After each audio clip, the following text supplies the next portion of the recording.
1. Look at the air. Look at the hang. People always debate it. Who's the greatest player of all time? Dumb question. It should be, who's the greatest team of all time? WGAG Radio. Sorry, Showtime. WGAG Radio. Back to back. WGAG Radio. First three-peat. WGAG Radio. Even with the flu. WGAG Radio. No push-off. WGAG Radio. And my favorite. Radio. Tough to beat that. What? You think there's someone else? Prove it.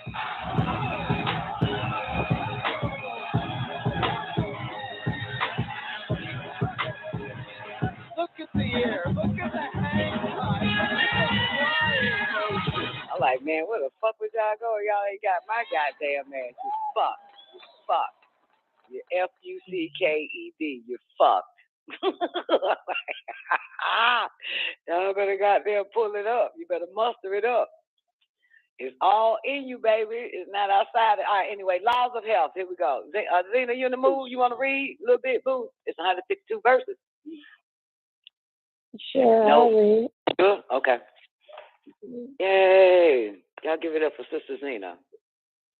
You didn't take that. You didn't take that sevenoid, have you? The carbanoid, whatever. You took some. I don't even know what you're talking about. Okay. Talking about. Okay, because you stay relaxed, man. So I have to ask: is it natural or is it, enhanced? Never mind. Okay. All right, I'm sorry. That's what I was trying to mute. Okay. All right. Here we go. Cologne. Damn. It says tablet 4 ether. Is that where you at, Don? I'm sorry. Tablet 5. We did ether. Okay, tablet 5. Okay. The laws of health. All right. It's right across the street. Cologne. Lo, the laws of health will be based on this fact. It is simple to understand all and require only that a human should open their eyes to perceive the great elementary forces which support health. They are these. The blood requires motion. The great central organ of the stomach requires exercise and a suitable diet. The nervous system requires a regular amount of rest. When the physical and etheric are balanced in a cell, in all cells of the body, we have harmony, which results in good health. Can you do it again for me? This is my favorite one. The first 10 verses for 11 verses, which is for real. Y'all ain't listen to this track, bitch. Listen to it again. This shit here important. Write this shit down if you got to put it on the goddamn sticky paper. Stick that shit right to your forehead when you wake up, goddamn. Look in the mirror, goddamn. That shit is important. This is very key. All right. Close. The laws of health. Lo, the laws of health will be based on this fact.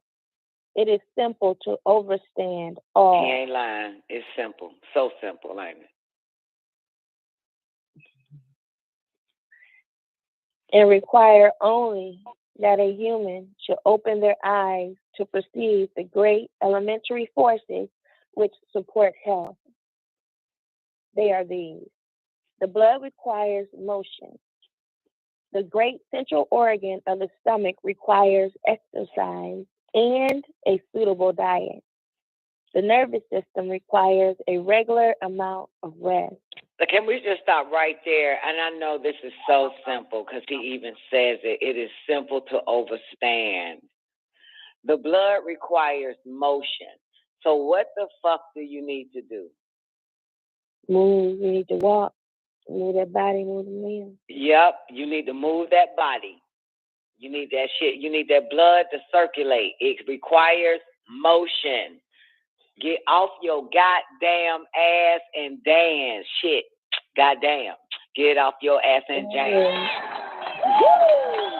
You got to move. You got to work that body. The blood requires motion. Okay?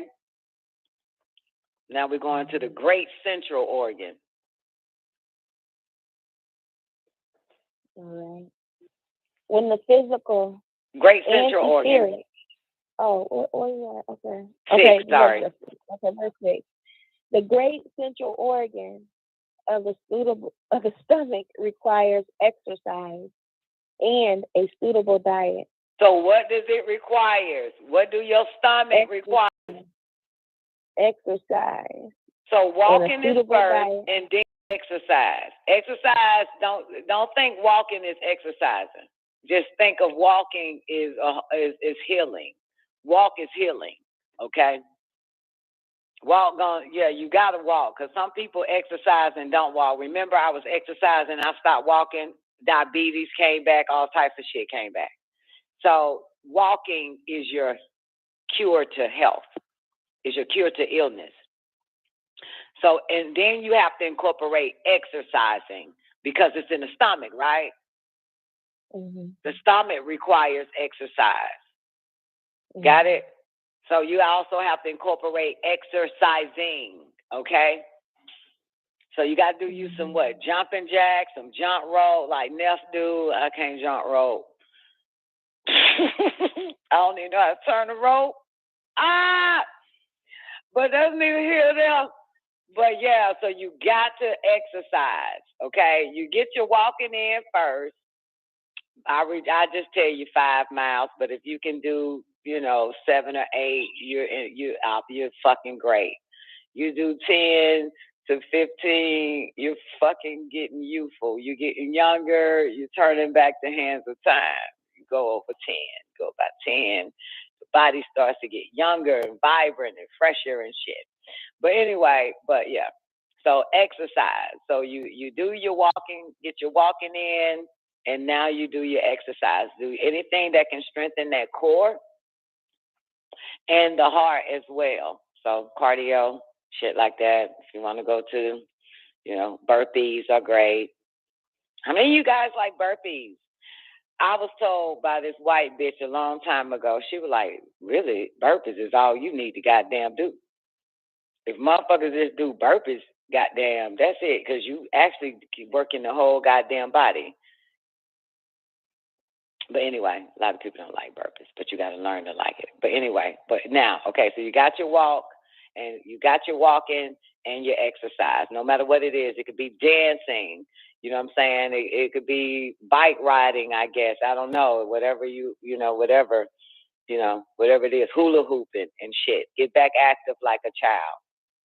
Skating, I guess. I don't know. I'm just trying to throw some shit out there. But go ahead, Zena. You got any exercises you want to throw out? I ain't gonna lie to you, down. Not tonight. Okay, all right. So you don't know. Okay, not offhand.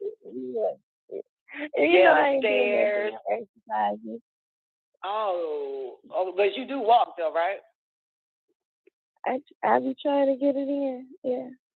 Okay. Yeah. Okay, she's Sadia says stairs and stuff. I really need some stairs. Even when I had stairs, I used to hit them, but this house is flat and everything goddamn flat around this bitch. But yeah, but exercise. So you get your walk in, you do your exercise, and what do you say? A suitable diet. Yep, a suitable diet. Okay, suitable diet. Everybody should know what the fuck that is. It ain't pancakes. I tell you that much. Let's go. All right. Verse 7. The nervous system requires a regular amount of rest. Rest is not sleep, y'all. Rest is not sleep. So how do you get the nervous system to rest? Relax. Yeah. Well, yeah, I guess, yeah. Yeah. After you, like, when you laying horizontal, yep. Laying horizontal, before you go to rest and after you, wake up, still lay horizontal. You could tell, you'll know when the nervous system is fully ready to roll. So just still lay, you know what I'm saying, horizontal. And the nervous system is key because that's one of the first things to shatter if you can't handle the weight of the world, of your personal world and shit. You know what I'm saying? The nerves. So once the nerves is shot, God, dog. You know what I'm saying? So it needs rest, okay? Not sleep. Once you get sleep, you notice that you still need rest because you can tell. You know what I'm saying? You can feel it. You start to, when you pay attention, see, I didn't know none of this shit is absolute right. You know what I'm saying? I didn't know any of this shit until I got with y'all and started doing this holy tablets. And when they said that the nervous system needs rest, I knew it. That's when I started paying attention to rest and not sleep.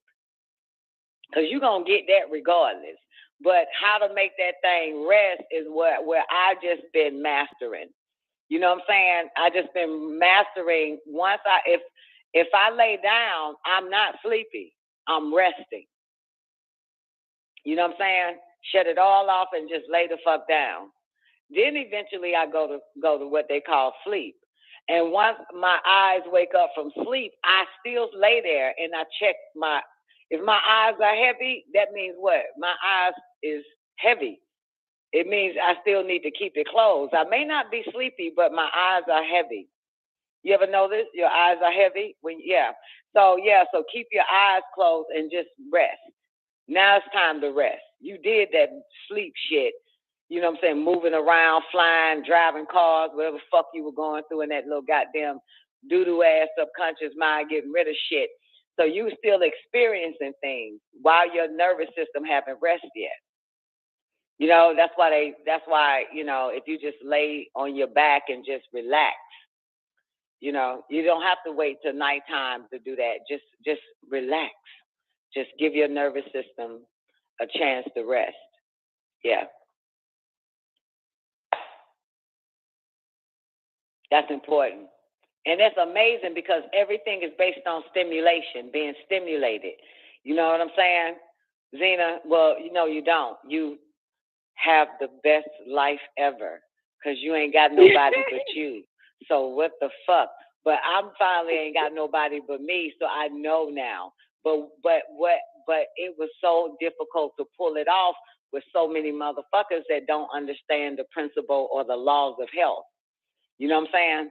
That everybody needs it. Everybody needs to focus only on this, not on each other, not trying to give everybody these external stimuli and shit to make them feel good and make them feel like you love them and stupid shit like that. But they need to know the laws of health. They need to understand rest. I am resting. You know what I'm saying? No, we're going to have a suitable fucking diet. We're going to walk and we're going to exercise. But rest doesn't come for the whole, for as a whole group of people. This shit here is an individuality right here, motherfucker. This is a single person. The laws of health is for each and every motherfucking body to have some goddamn courtesy, common courtesy for the motherfuckers that's striving to get this law of health together. Common courtesy. God damn, it ain't all about your goddamn ass. I'm having a moment here. I'm having a moment. Because people don't respect this shit. See, people don't respect this shit here. These are, for real, motherfucker, people do not respect this shit. You hear me? I'm telling you, I got some motherfuckers that don't respect this shit. Okay? You never knew that a motherfucker don't respect it until you start to live it. They don't respect it. They don't give two fucks. When you ain't living these 3 laws of health, you would think that everybody in your life care about your ass. The moment you get on these 3 laws of health, you'll find out they don't give 2 fucks about you now. All it is about what they want. What they want. That's all it's about. What they want. That's how you know. I wouldn't have never known until I began this road to health how fucked up the motherfuckers in my life really are.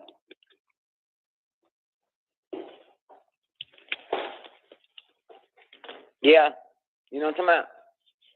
Never mind. Oh, shit. The fuck I'm asking, do you know what the fuck I'm talking about, Zena? You got the best life on the planet, man. Come on. Let me move on. I'm ready.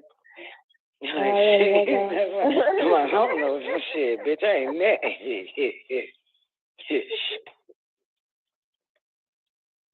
Verse 7. The nervous system requires a regular amount of rest. When the physical and etheric are balanced in a cell and in all cells of the body, we have harmony, which results in good health.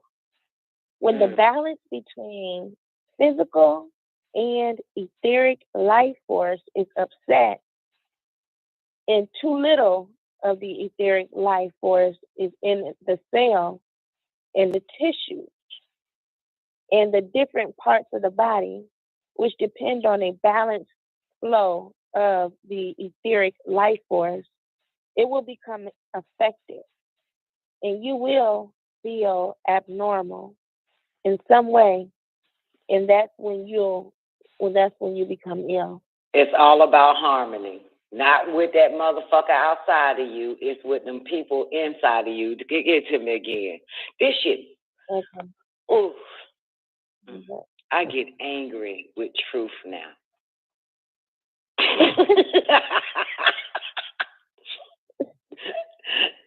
You know what I'm saying? It's so fucking, it is. It's like, yo, this, come on, get to me again, 12.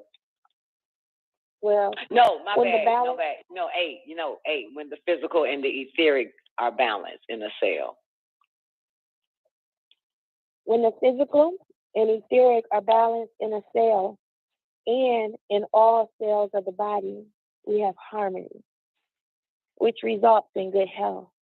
When the balance between physical and etheric life force is upset, and too little of the etheric life force is in the cell and the tissues and the different parts of the body, which depends on a balanced flow of the etheric life force,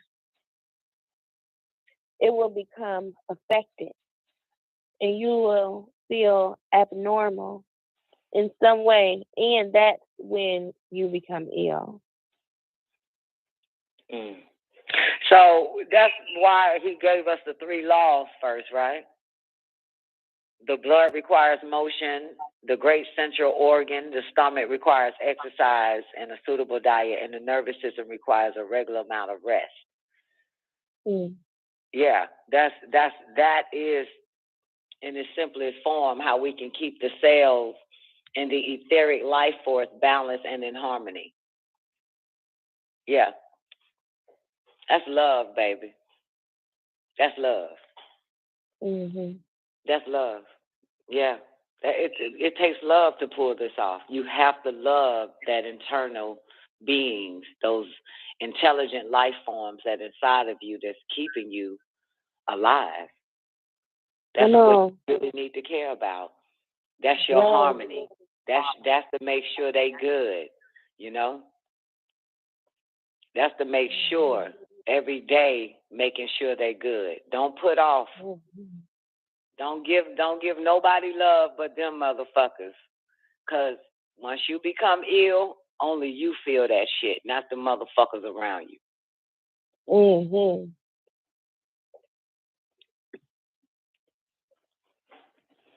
Let's go. 16. If the abnormal or imbalanced condition between the physical and etheric is allowed to continue for any length of time,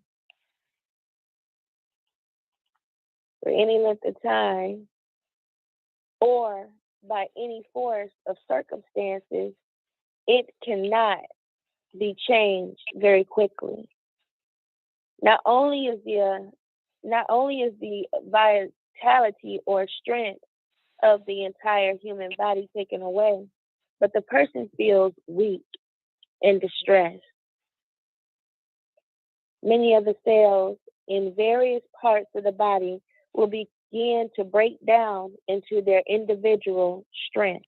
This now I want y'all to visualize this shit, okay? Because remember, we're not gonna know what the fuck is going on inside of us until after, we get it we like the third party, the last one to know. So just visualize what she's reading, right? Just see it. So start back at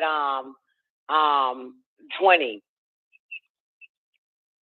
Many of the cells in various parts of the body will begin to break down into their individual strength and will easily be attacked by the germs or destructive cells that we take into the body under normal conditions.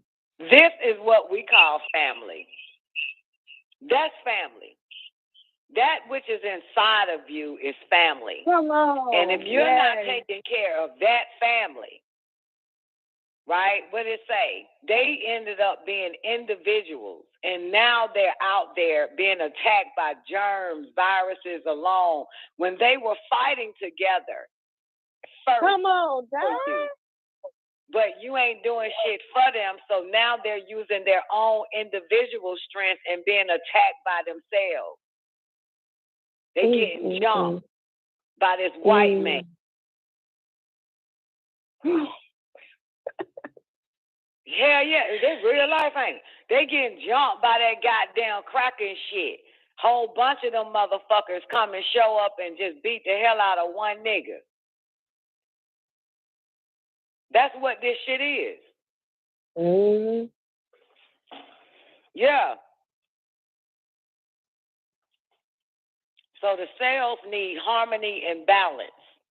They have to be together. The etheric life force has to be a part of it. The etheric life force is basically the glue that keeps the family, the cells thriving in harmony and balance and shit. Being in balance. So they all work towards a common good. It's not an individual thing. It's not a self-preservation. But when it becomes a self-preservation, you're going to find out later because it's going to hit you last. Now you fucked up. But that one individual tried his damnness to fight, but lost. So keep the cells in harmony. Keep everything inside of you right and exact. This ain't nothing. Who gives a fuck about somebody losing their goddamn mind? They fuck them, because you ain't paying attention. You know what I'm saying? That, for real. That's why you got to teach these motherfuckers that shit. You got to teach them young. Because then they going to feel like you ain't love them and all of that. You got to teach them about the inner being inside of them. That those intelligent life forms that loves you more than I do.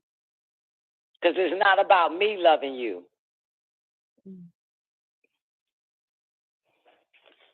You have to pay attention to that which is in you.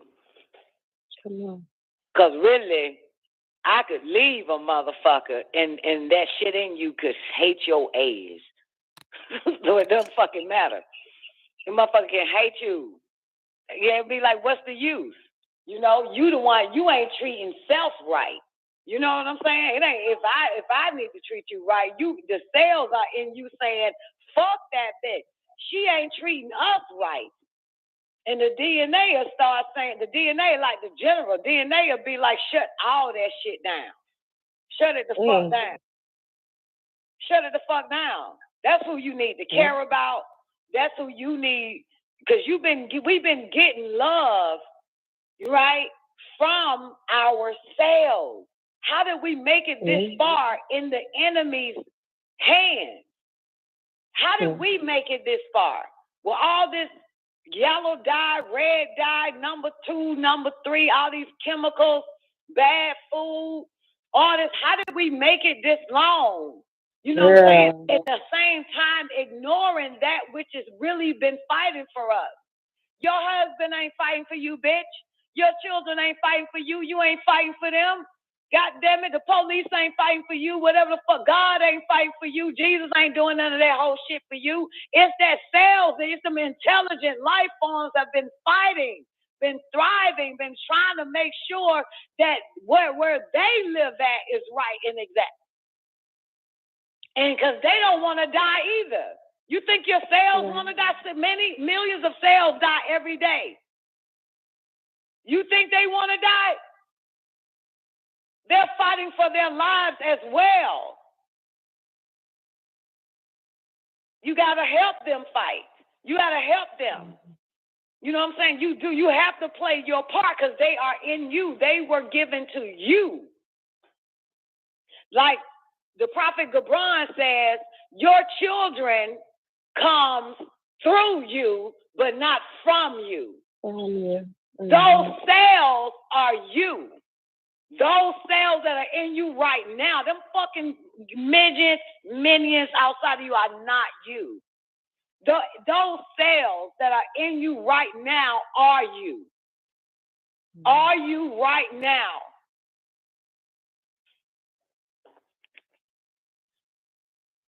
That's what you really protect, and you teach your children to protect them motherfuckers too. To protect them and love them and spend time with them. You know what I'm saying? Spend time with those cells. Spend time with your organs. Spend time with your heart. Spend time with your blood. Spend time with your lungs. Spend time. Those are the real ones that's keeping the life force in you. Nobody can take that away but you.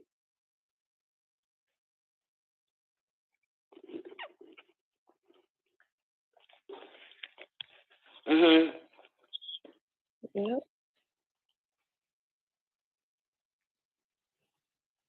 All right.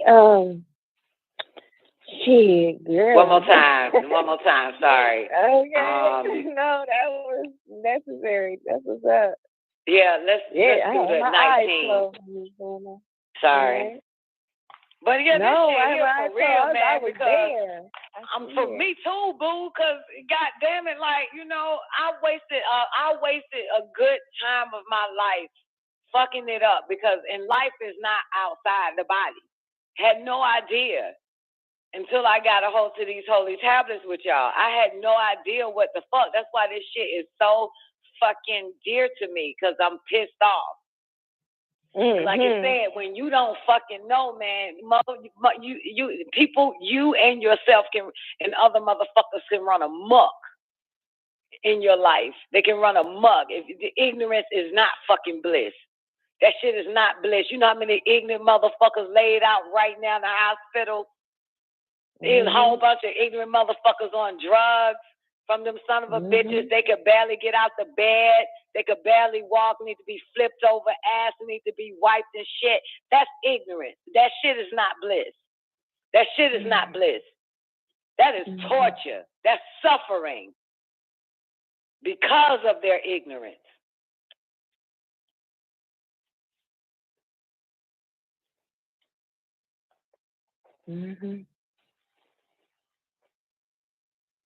All right.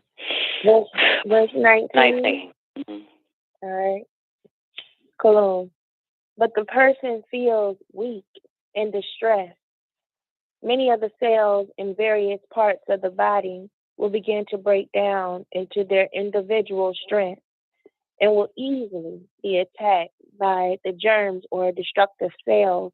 By the Germans. They will easily be attacked by the Germans. One more time, 21, sorry.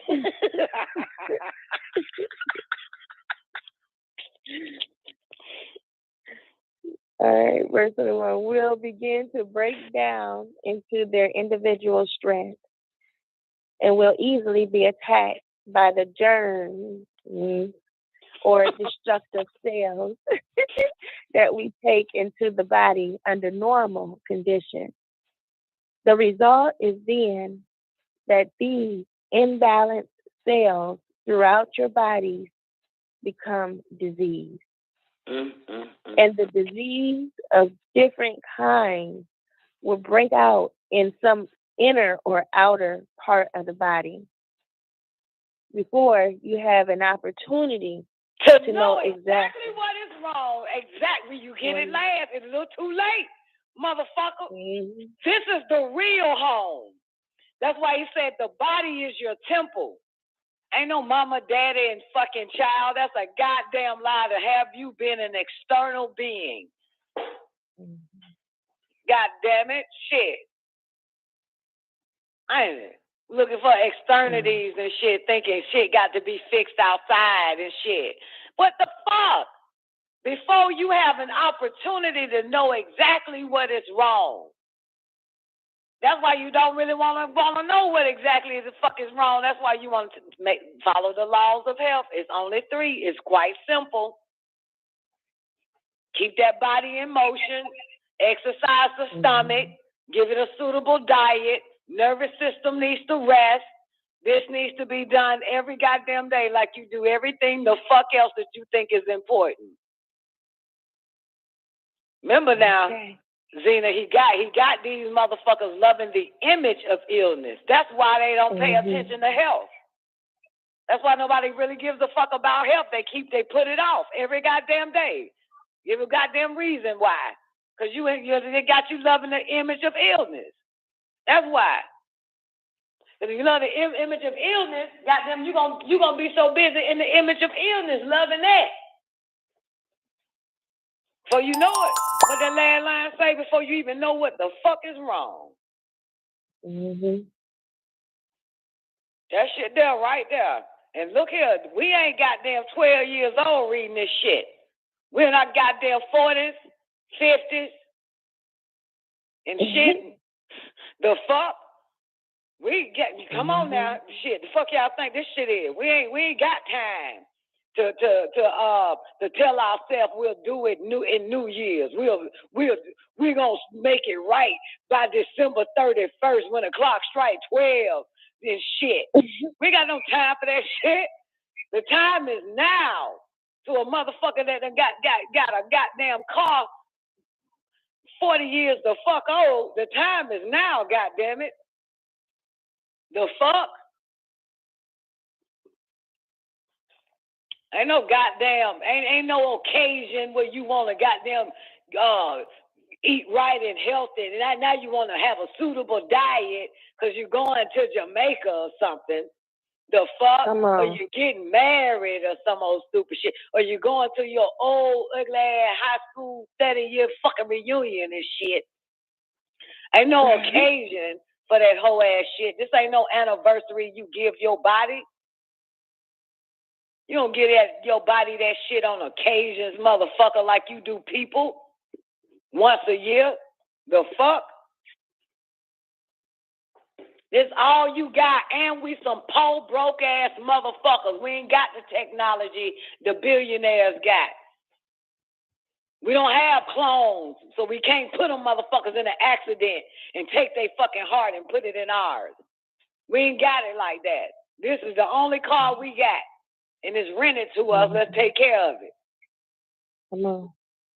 In the name of health and love, not you loving somebody else.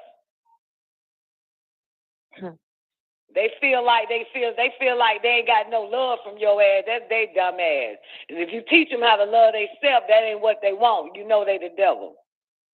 You teach them how to love and care for themselves, and they got a problem with that, they the goddamn devil. Tell them. You ain't nothing but the devil. You ain't nothing but the devil. I done teach you how to love yourself, take care of your goddamn self, exercise, eat right, eat this, that, and the third, and you still demanding me to stop what the fuck I'm doing for my goddamn self. You got to be the devil. You the devil. You is the devil. Come on. Well, I knew you was gonna do that. Oh, you went somewhere else. Yeah, I was gonna put this watermelon in I keep going. Go get your watermelon, boo. I keep going for a minute, babe. Put this thing in the refrigerator. All right.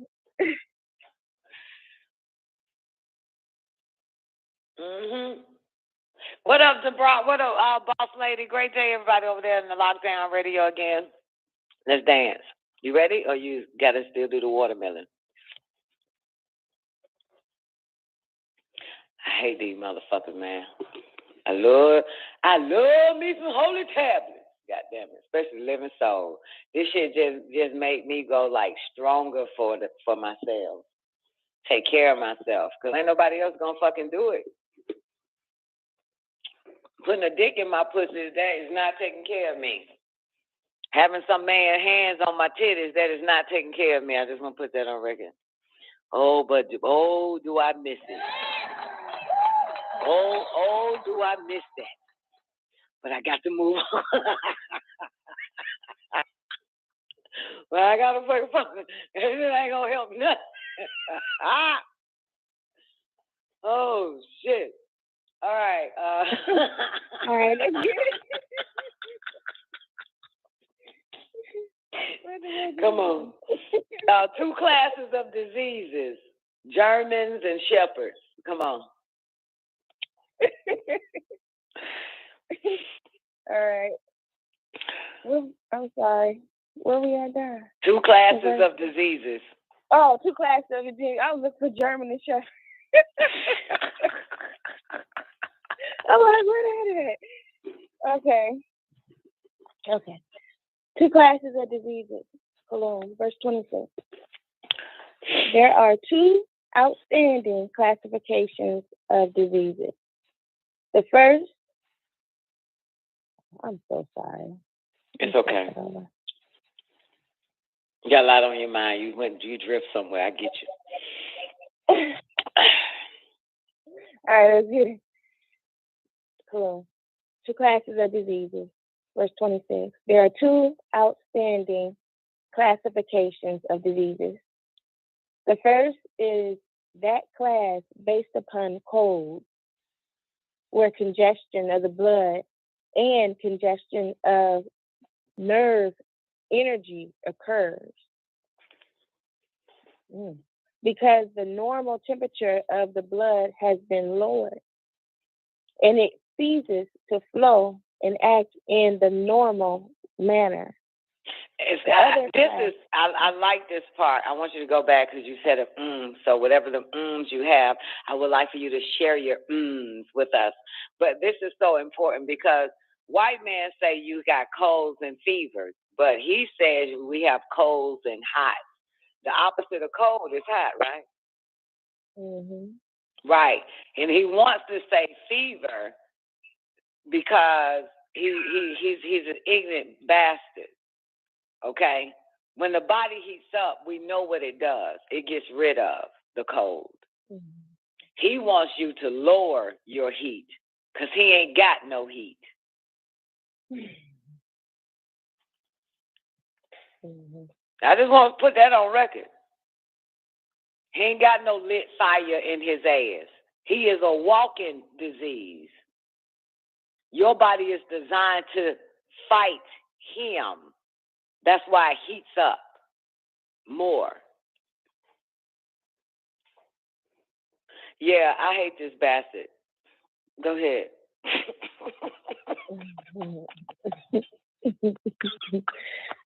Listen. All right. 2 classes of diseases. 26. There are 2 outstanding classifications of diseases. The first is that class based upon cold, where congestion of the blood and congestion of nerve energy occurs. Because the normal temperature of the blood has been lowered and it ceases to flow and act in the normal manner. The other so is he saying that the blood temperature has been lowered?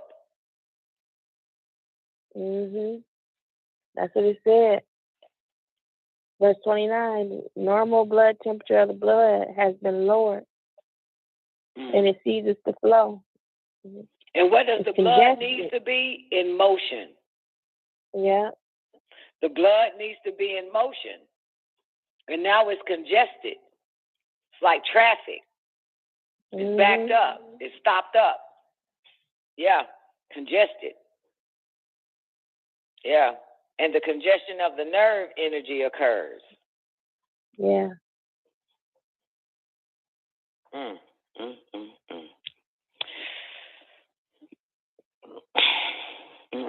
Mm. Verse 30, and it ceases to flow and act in the normal manner. The other class of disease is fever and heat. This is due to the fact that the harmony in the cells has been upset to such a degree that the disease germs are attacking the cells. And in the process of destroying and being attacked, the blood increases in temperature. And we feel as though we are burning up. Between the two classes of cold and heat, there are hundreds of manifestations. All in all, it is the imbalanced state which exists between the physical world and the etheric or spiritual body, which produces illnesses. Say it again. Say that 36. All in all, What is the cause of it all?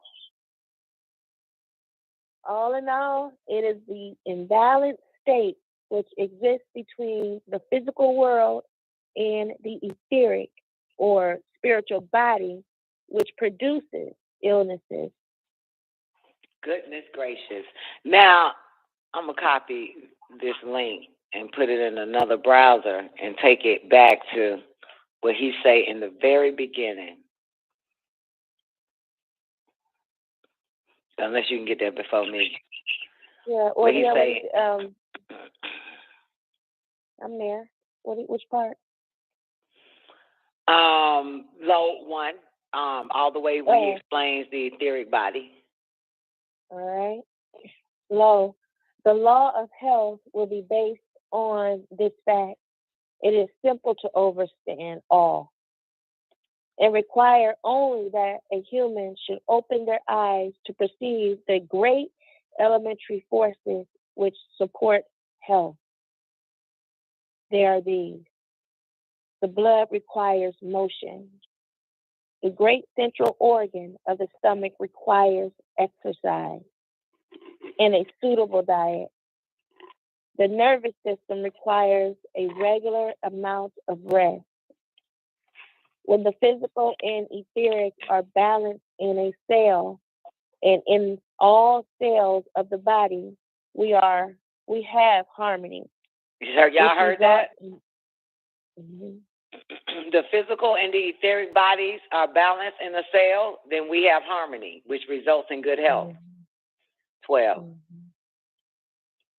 When the balance between physical and etheric life force is upset, and too little of the etheric life force is in the cell,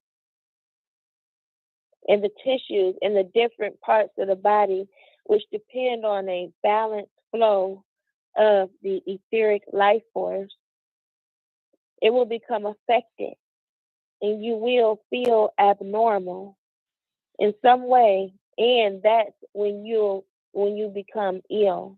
Now we can stop right there and take it back to verse 36. Take it to verse 36 at the end. All in all, it is the imbalanced state which exists between the physical world and the etheric or the spiritual body which produces illness. That's all he was saying. Yeah. Yeah. And we all are familiar with the etheric body, right? The etheric life force. We should be. We did it over and over again these past 4 episodes of the Living Soul thus far. Living Soul chapter. The etheric body. Yeah. That is the disharmony. That's when the shit all happens, right? You upset the life force. The physical and etheric life force is upset. And too little of the etheric life force is in the cells and the tissues and the different parts of the body which depend on the balanced flow of the etheric life force. It will become affected and you will feel abnormal in some way, and that's when you become ill. It's no longer balanced. It's kind of like put us in the mind of the 4 forces acting on the plane in flight, right? It starts to oppose each other. Right. Mm-hmm. Yeah. Yeah, the spiritual, what did he say at the end? The end of that, all in all, it is the imbalanced state which exists between the physical world and the etheric or spiritual body, which produces illness. They shut it all off because remember the etheric body is the one that actually activates the atoms and give this lifeless cells life and everything else, our etheric double. So they are attached. They become one, right? You remember the etheric double? Mm-hmm. The whole tablet on that one. The etheric double. They become one. They thrive off each other. The dust of the ground, the atoms that formed you, call the physical body, and the etheric body, they combined each other. That is the light. That's how the etheric life force operates in us. Mm-hmm. Yeah. So when they become separated or in disharmony, then illnesses starts within the damn cells, within the cells and shit. Yeah, that's the real body that we need to be caring for.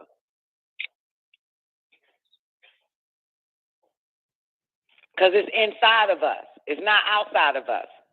The ether life is in us. It's activating all our cells, everything, the nervous system, all the main organs and everything, every fucking thing, the blood. So we have to take care of that. We have to do our part. If we don't, what's going to happen? There's no balance in it. It's going to be imbalanced. The cells are going to be in disharmony. One cell going to be fighting by his goddamn self and getting his ass kicked by some Germans. So we have to do our part. We have to care for this shit. Same way y'all motherfuckers like mopping y'all floors every damn day.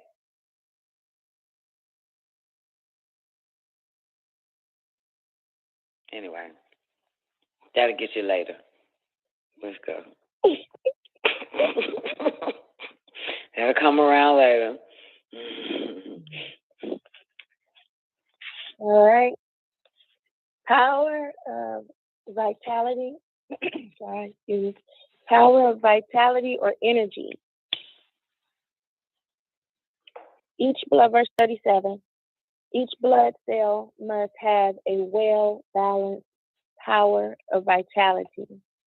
As it goes through the arteries and veins of the body, this vitality results from a proper relationship between the etheric form and the physical form. When you breathe, this is the real relationship. This is the holy matrimony, motherfuckers. Get that in your head. This is the real relationship with the etheric form and the physical form. This is the real one. This is when your marriage is in turbulence.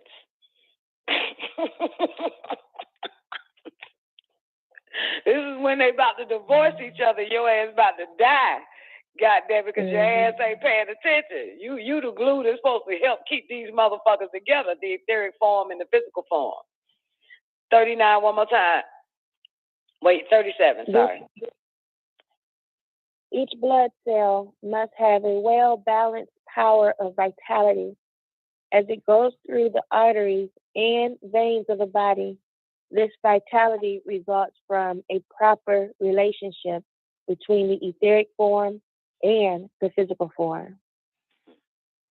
When you breathe into your lungs, oxygen.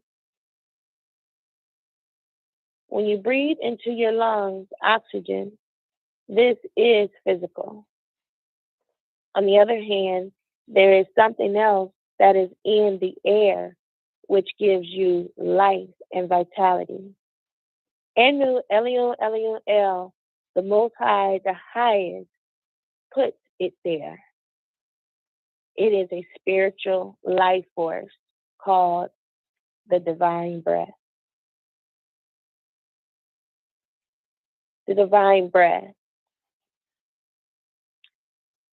As a red blood cell leaves the lungs and goes to the heart, and it is pumped around and through the system, it throws off some of its oxygen and vitality and it picks up a little more of the mental part that forms its outer wall or shell.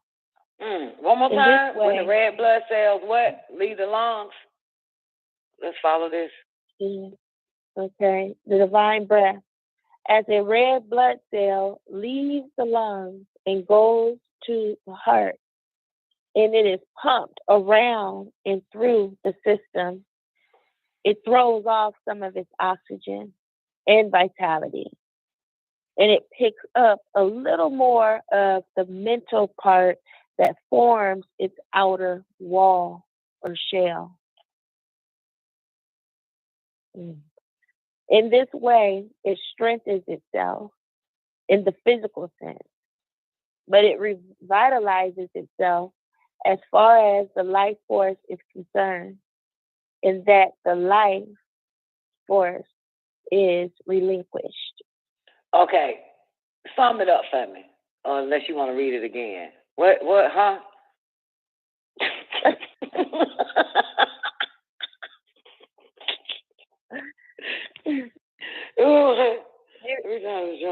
Let me get, because that it's the 47 and 48 and 49. I think that's good. So let me try to follow this through. Okay. Breathe in the oxygen. Boom. Okay. Right. So as a red blood cells leaves the lungs and goes to the heart, and it is pumped around and through the system, it throws off some of its oxygen and vitality. And it picks up a little more of the mental part that forms its outer wall or shell. In this way, it strengthens itself in the physical sense, but it revitalizes itself as far as the life force is concerned. It revitalizes itself as far as the life force is concerned, and that the life force is relinquished. Mm-hmm. Did you expect what? Well, I figured we keep going to 49. Maybe that'll help it as well. Me just follow the movie all the way through. Instead of stopping. Maybe that's why I'm lost, because I won't finish the end. Get to the Okay. Okay. So it has been distributed at the various capillaries in the physical form. That life force. Okay. So it has been it got to be the life force you're talking about, right? It has. Okay. The life force has distributed. Okay. It has been distributed at the various capillaries in the physical form and has given strength and vitality to the physical form in this way. Eventually, the blood cell starts its journey through the veins to the heart again. By the time it reaches the heart, it has a strong physical shell with very little life force in the center of its body. It is then a revitalized cell. And the heart sends it up to the lungs once more to receive more of the life force in the center of its body. Okay. One more time. Rewind it back. Okay. So it loses, and then the heart sends it back up to receive the life force again. Right, and that strengthens it physically. That life force strengthens it physically, and that life force is distributed throughout the body, this blood cells, and then it loses, all this stuff again, and then it goes back to that form where it needs to be strengthened again to be able to go back through that process and revitalize to distribute it. Okay, so as a red, huh? Mm-hmm. I was about to read it again. As a red blood cells, because he calls it in 44, it is a spiritual life force called the divine breath, because there's two things that are happening. And even though we're in the power of vitality, but he said two things. When you breathe into, each blood cell must have a well-balanced power of vitality. Let me get that in my head. Each blood cell must have a well-balanced power of vitality. As it goes through the arteries and veins of the body, this vitality results from a proper relationship between the etheric form and the physical form. When you breathe into your lungs oxygen, this is physical. On the other hand, there is something else that is in the air, which gives you life and vitality.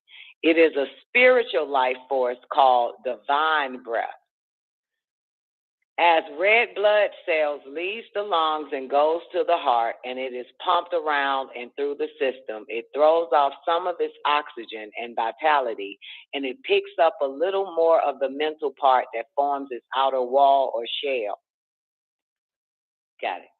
In this way, it strengthens itself in the physical sense, but it revitalizes itself as far as the life force is concerned, in that the life force is relinquished. One more time. That's the part that throws me off. It throws off something.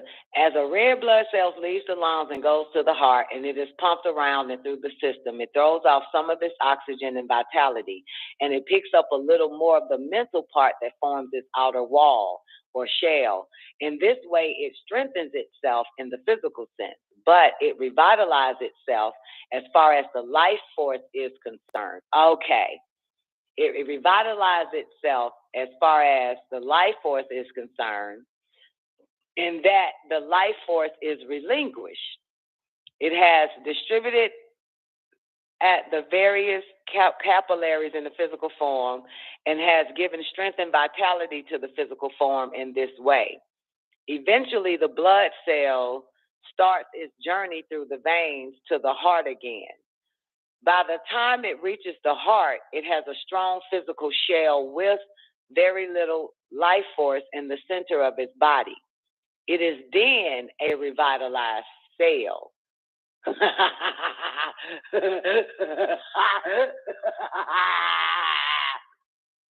What the fuck? Eventually, the blood cell starts its journey through the veins in the heart again.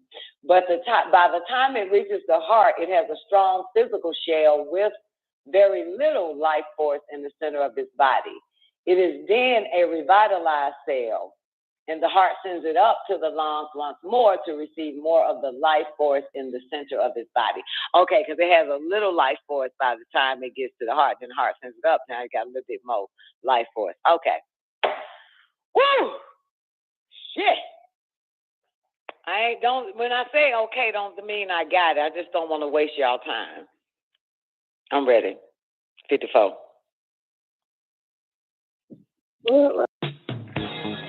All Eyes on Egypt presents the Holy Tablets, backed by popular demand, written and transcribed by Dr. MALACHI the receiver. This is the scripture that is divinely inspired, that will bring about a long overdue change. Like the phoenix bird rising up out of its ashes. Up, you mighty people, come forth like Lazarus from the tomb. This tablet is food to feed the hunger and to nourish the soul, to give it strength. Rise up, stand up, be counted amongst the people of this world. Be the first to get your copy of the Holy Tablets while supplies last. At All Eyes on Egypt, Monticello, Georgia, 706-468-2319.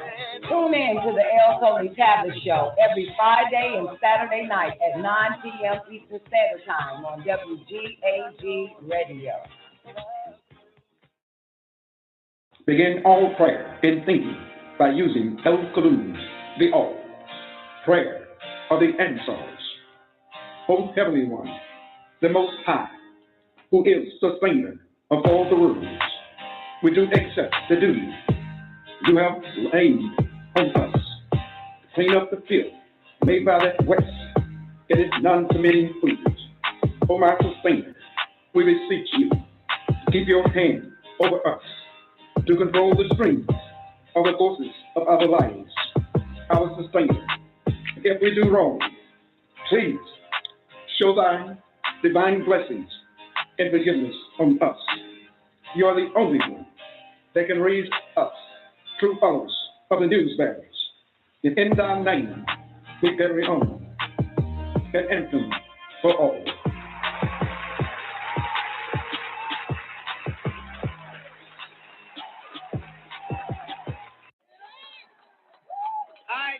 Ladies and gentlemen, welcome to the great day, ladies and gentlemen. Welcome to the L's Holy Tablet Show.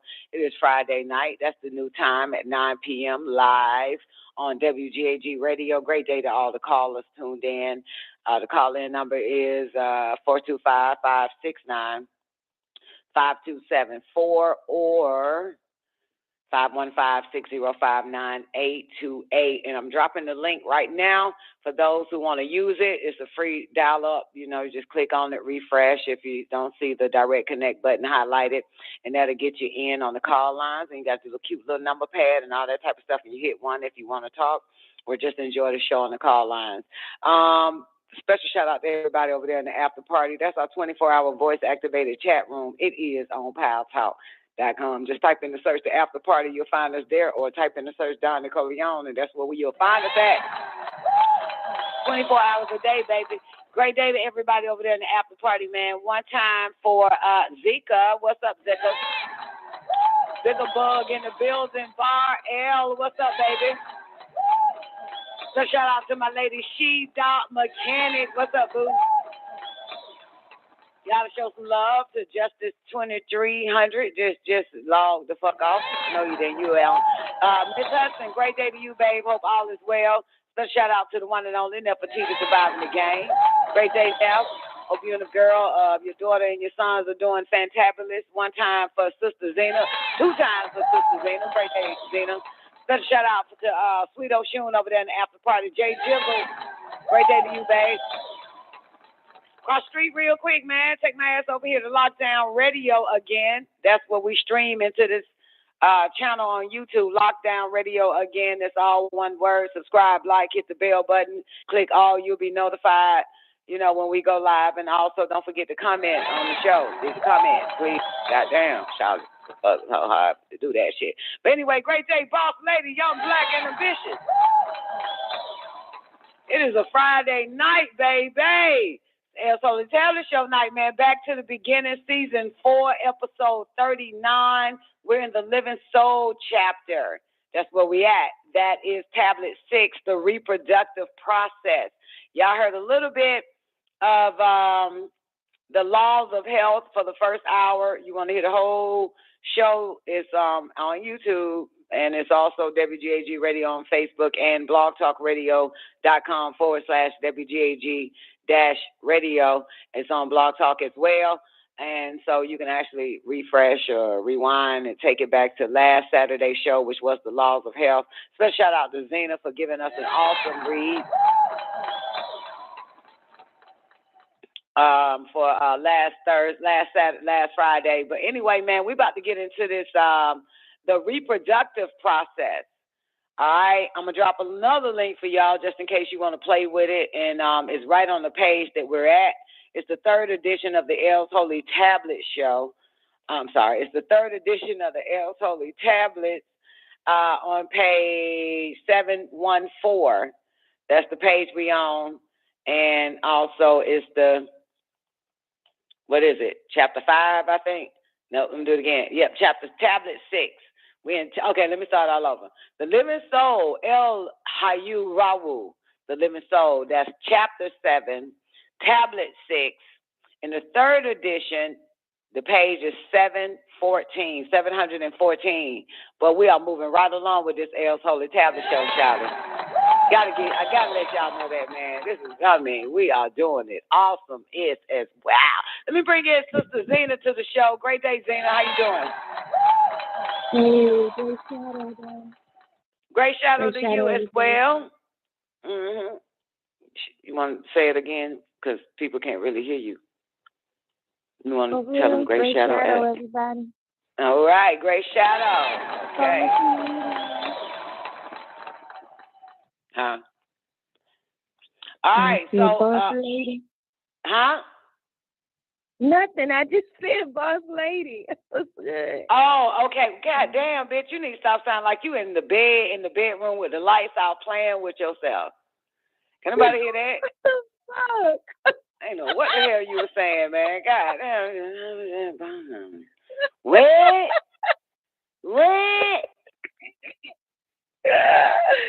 Alright, I got you. Did I get my lenses? You know what? Guess what the fuck happened? I done canceled and rescheduled Tuesday. Canceled and rescheduled for Wednesday. So when Wednesday came, right, I canceled and rescheduled because I had a shitty situation. And I canceled and rescheduled, but I thought I rescheduled. So by the time I woke up, okay, by the time I woke up, I'm like, oh shit. I kept waking up anyway. I went to bed around 10 a.m. But anyway, so what happened was I was like, man, fuck this shit, man. I'm still tired. So I went on my phone to cancel and reschedule again. And luckily, thank you so much for me being lazy and procrastinating. I'm known for that. Girl, I didn't even schedule the fucking goddamn eye exam. Yeah.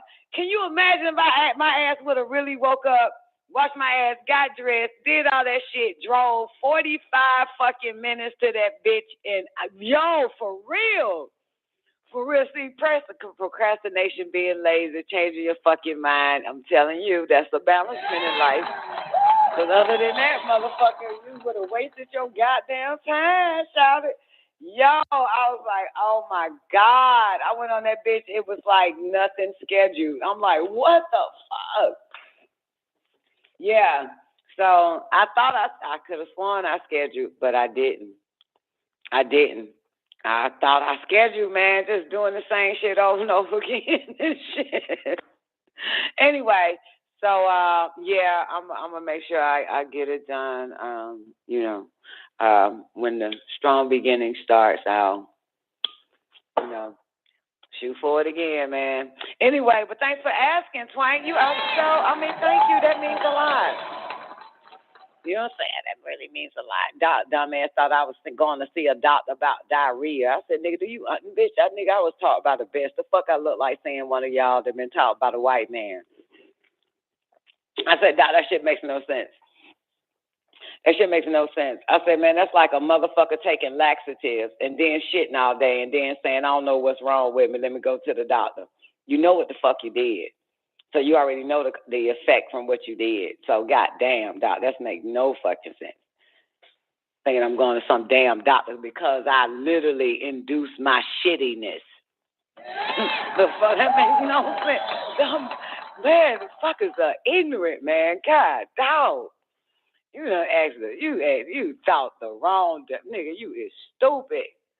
Stupid. And we went into deep conversation about it 3 goddamn days ago. And this motherfucker gonna tell me today, did you go to the doctor for your diarrhea? Bitch, nigga, did we ever have a conversation about a damn doctor and diarrhea, nigga? It wasn't diarrhea, bitch. It was a shitty fucking situation. That's it, damn it. The fuck. God, dog. Shit. Girl.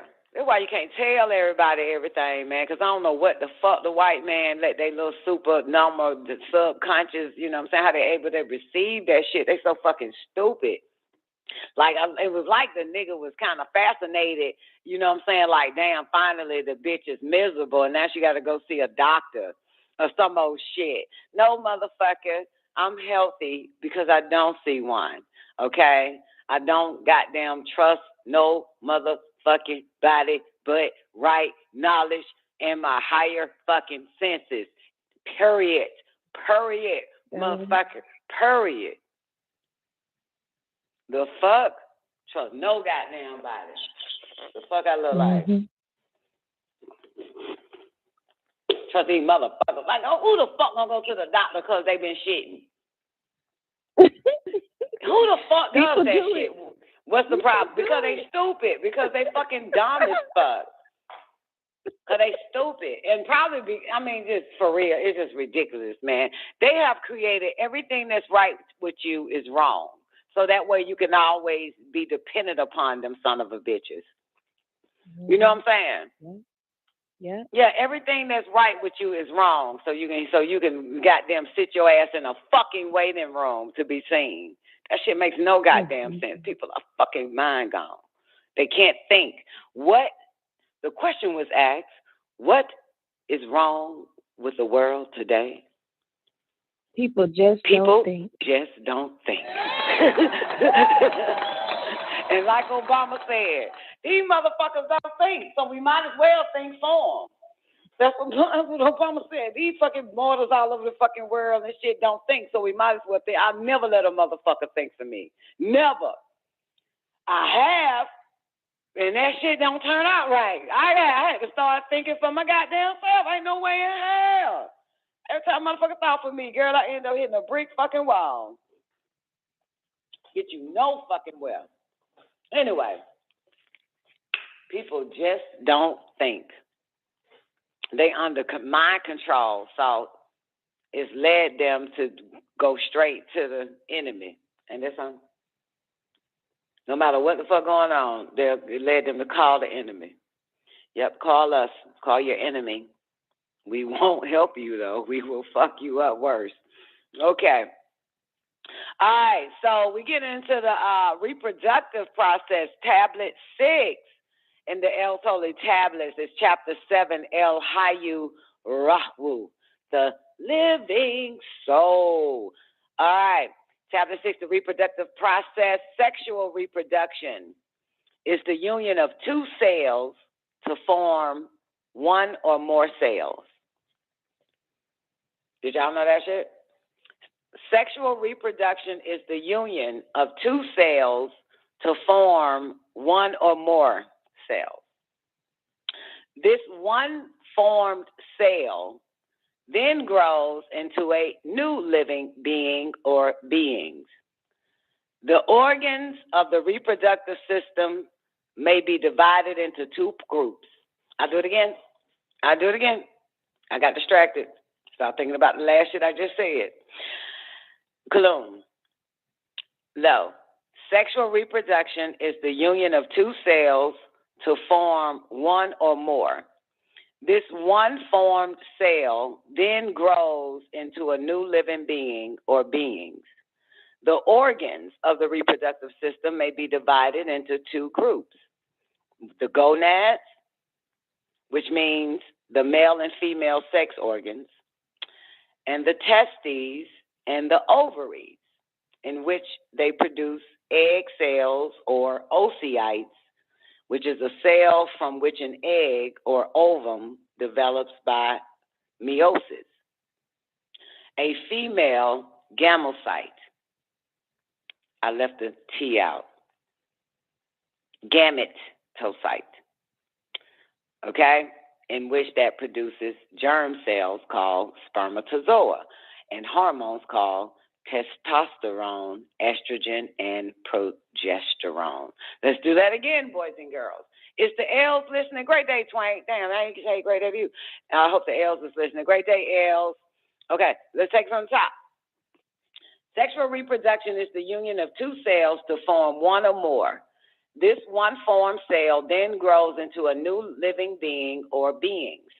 The organs of the reproductive system may be divided into two groups. The gonad, which means the male and female sex organs. The testes and ovaries, in which they produce egg cells or oocytes, a cell from which an egg or ovum develops by meiosis. A female gametocyte, gamete, gametocyte.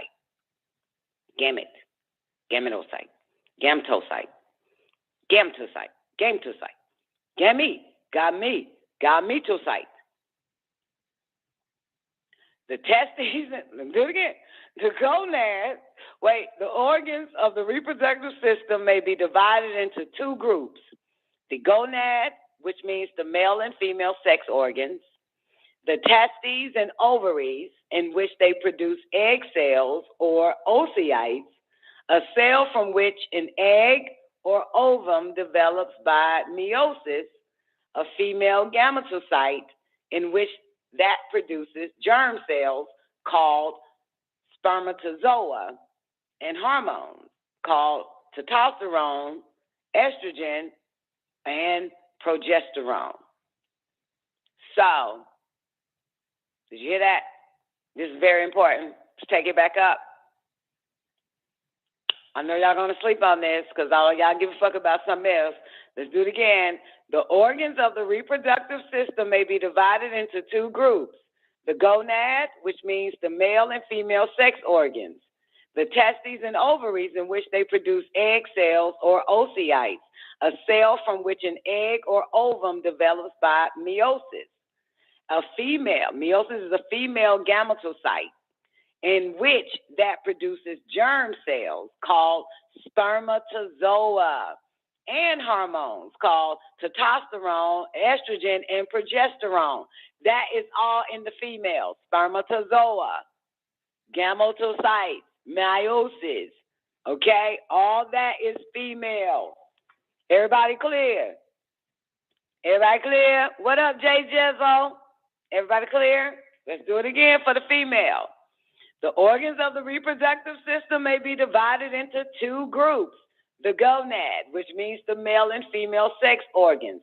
The testes and ovaries, in which they produce egg cells or oocytes, a cell from which an egg or ovum develops by meiosis, a female gametocyte, in which that produces germ cells called spermatozoa, and hormones called testosterone, estrogen, and progesterone. And two, a series of ducts from the transportation of germ cells. That's the end of the female. Now the male. In the male, the penis is prepared to transfer germ cells into the body of the female. In the female, the uterus is changed or arranged to support the growth and development of the new living being. The spermatozoa, plus the secretion of the seminal vesicles of the prostrate gland and of the bulbourethral glands, make up the semen, which is ejaculated into a woman. This thick, grayish-white fluid has an average pH of about 6.5. This is why you smell different. Semen, once that shit is in you, you smell different. Your balance is off. Semen, of which blood is ejected. See, that's not say which, it say white. Semen or white blood is ejected by means of contraction of the smooth muscle of the prostrate gland. Let's do that again. Give me a second. I want to do that again. Hold on. I'm going to open up another browser. Got out. It's interesting. Okay. Take it from the top. Verse 1 again. Sexual reproduction is the union of two cells to form one or more. This one-formed cell then grows into a new living being or beings. The organs of the reproductive system may be divided into two groups. The gonad, which means the male and female sex organs. The testes and ovaries, in which they produce egg cells or oocytes, a cell from which an egg or ovum develops by meiosis, a female gametocyte, in which that produces germ cells called spermatozoa, and hormones called testosterone, estrogen, and progesterone. And two, TWO, and two, a series of ducts for the transportation of germ cells. In the male, the penis is prepared to transfer germ cells into the body of the female. In the female, the uterus is changed or arranged to support the growth and development of the new living being. The spermatozoa plus the secretion of seminal vesicles of the prostate gland, and of the bulbo-urethral glands make up the semen, which is ejaculated into a woman. This thick, grayish white fluid has an average pH of about 6.5. Semen or white blood is ejected by means of contraction of the smooth muscle of the prostate gland and the contraction of a certain muscle in the urethra. In the average male, each cubic centimeter of semen contains 777,777 sperm cells. Let's do that again. In the average male, each cubic centimeter of semen contains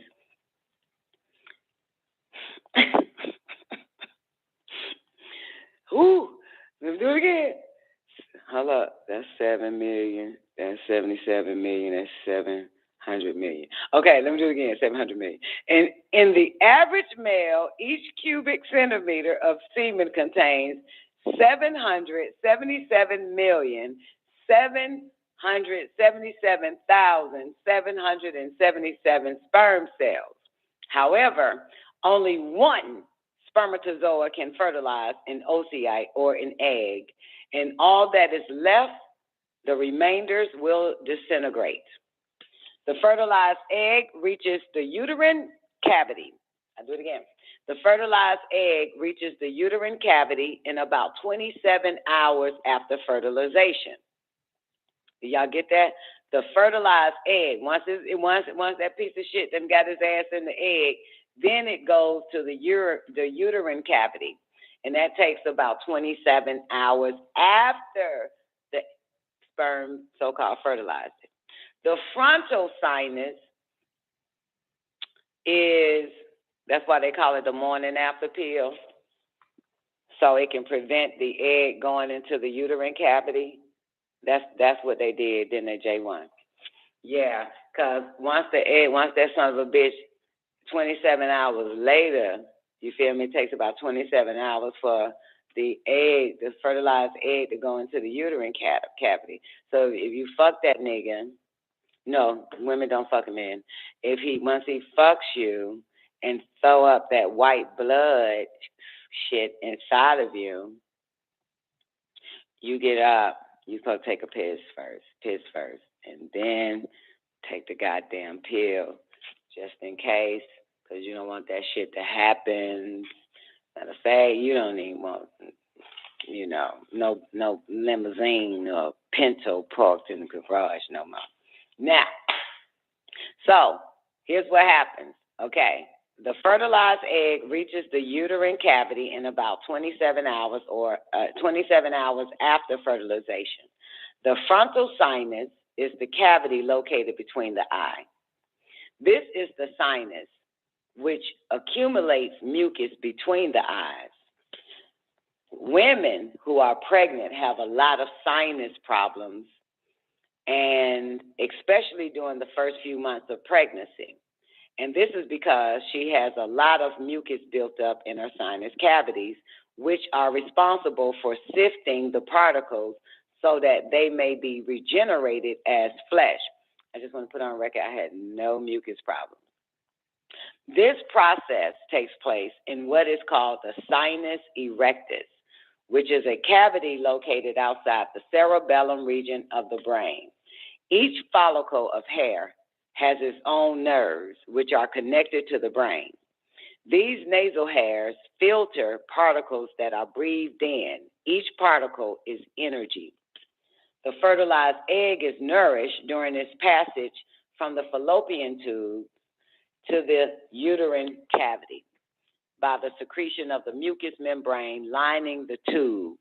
The uterus is a hollow, thick-walled muscular organ.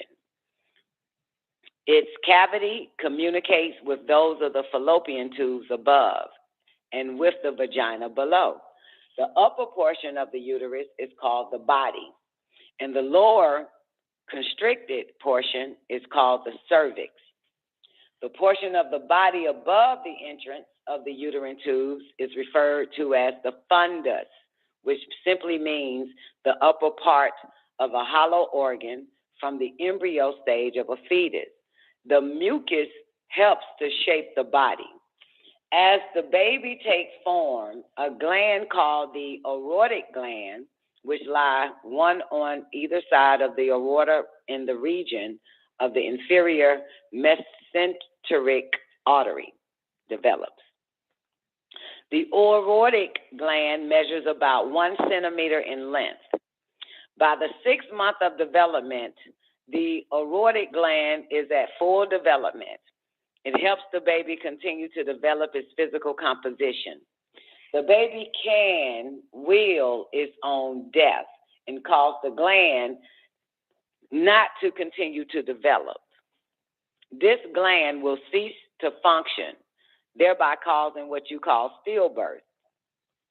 The size of the Aorotic Gland will decrease in size with age and after puberty, which ranges in different ages depending on the hormonal changes. It can only be seen under a microscope. The Aorotic Gland will reappear.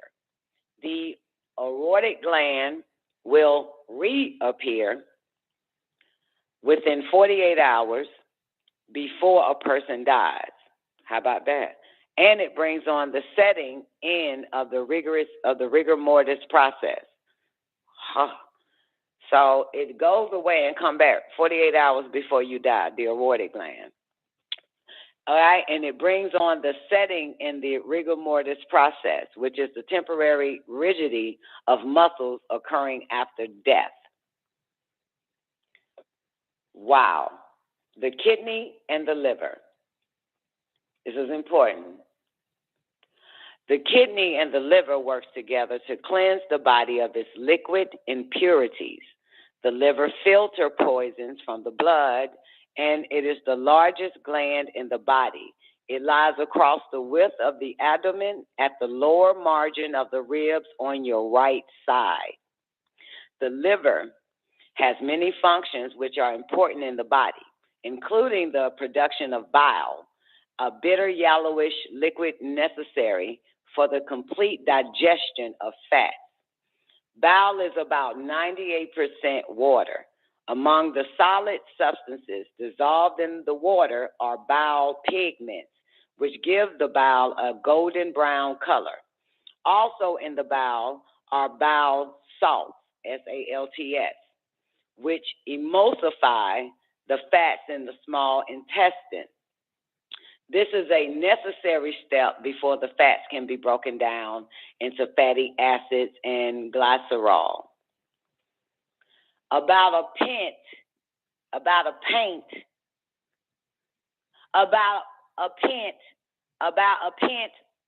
to 2 quarts of bile is secreted daily by the liver. The kidney filters poison from all the other liquids in the body. The 2 kidneys, each resembling a 5-inch long kidney bean, are located on each side of the vertebral column, just under the ribs.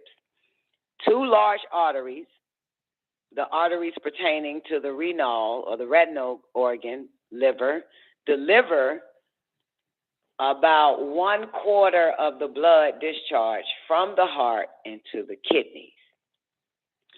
An enormous quantity of blood, about 1,800 or 1,900 quarts, passes through the kidneys every day.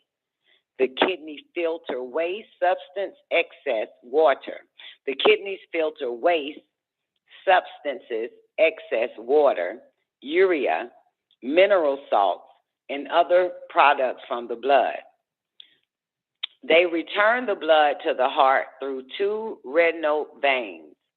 The only substances that do not pass through the kidneys are those that are too large, red and white blood cells, platelets, droplets of fat, and very large protein substances. These substances return to the main blood circulation. In each kidney, the waste substances collect and are expelled in a fluid formed through a ureter.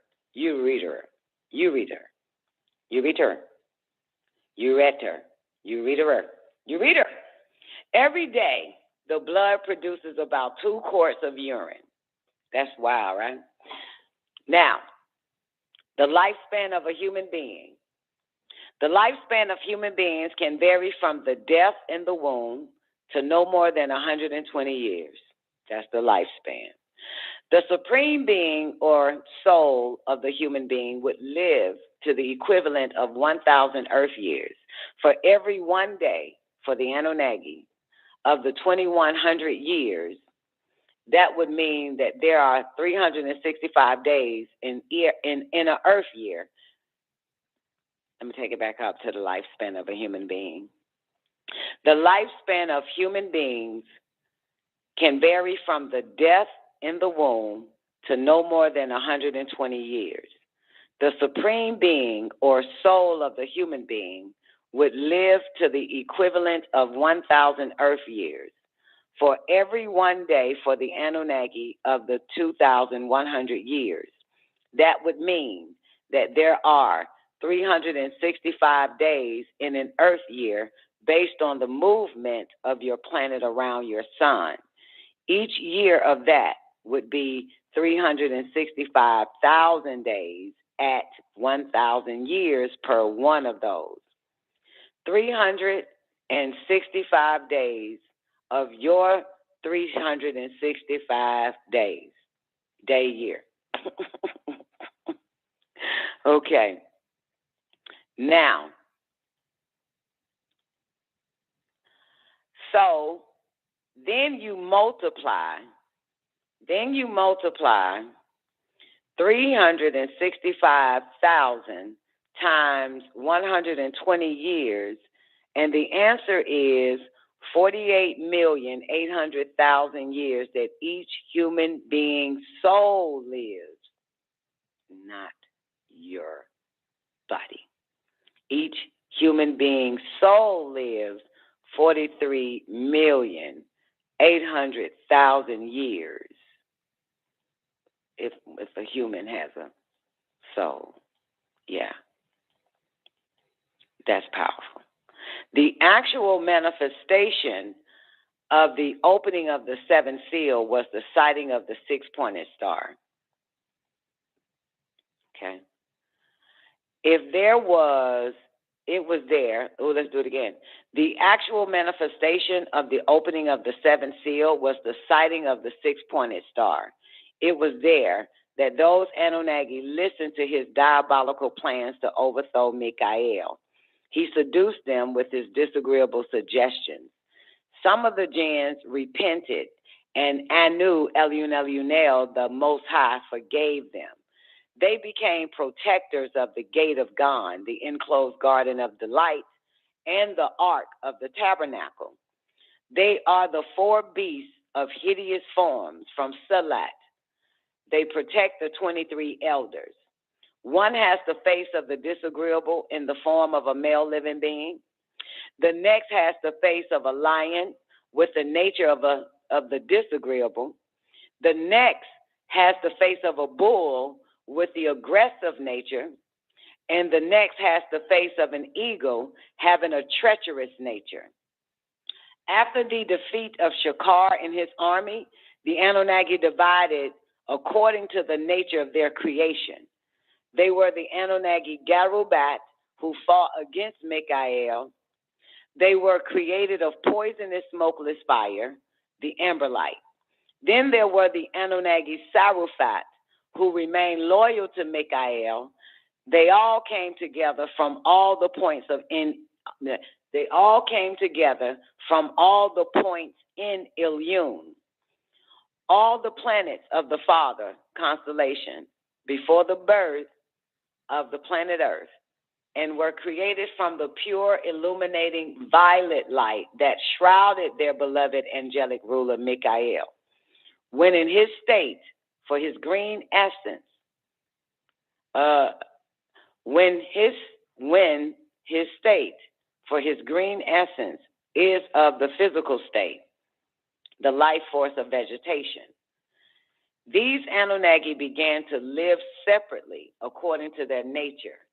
And on that great day, when the Nurta put Zuin to death, and all of the Anunnaki, the good Sarafat, rejoiced at the return of the Akashic records, the tablets of destiny, to the hands of the great Enlil, on that same day, did the son of Tarnush, who is called Zuin, vow vengeance on the creation of the Anunnaki called Adama. He, Halal, son of Shakar, known as Samael and Nakash, who is Iblis, gathered his 200 and cried, "Revenge must be." And in time, when the Anunnaki had placed those chosen beings in the enclosed garden of delight, Nakash set out for his revenge to undermine Kakael and to turn him into a liar in the eyes of his creation, Adam and Eve. By whispering evil suggestions into the heart of the female part of Cadman, did Nakash accomplish his plan and caused this great plan to foil. For man did begin to doubt the Anunnaki and refuse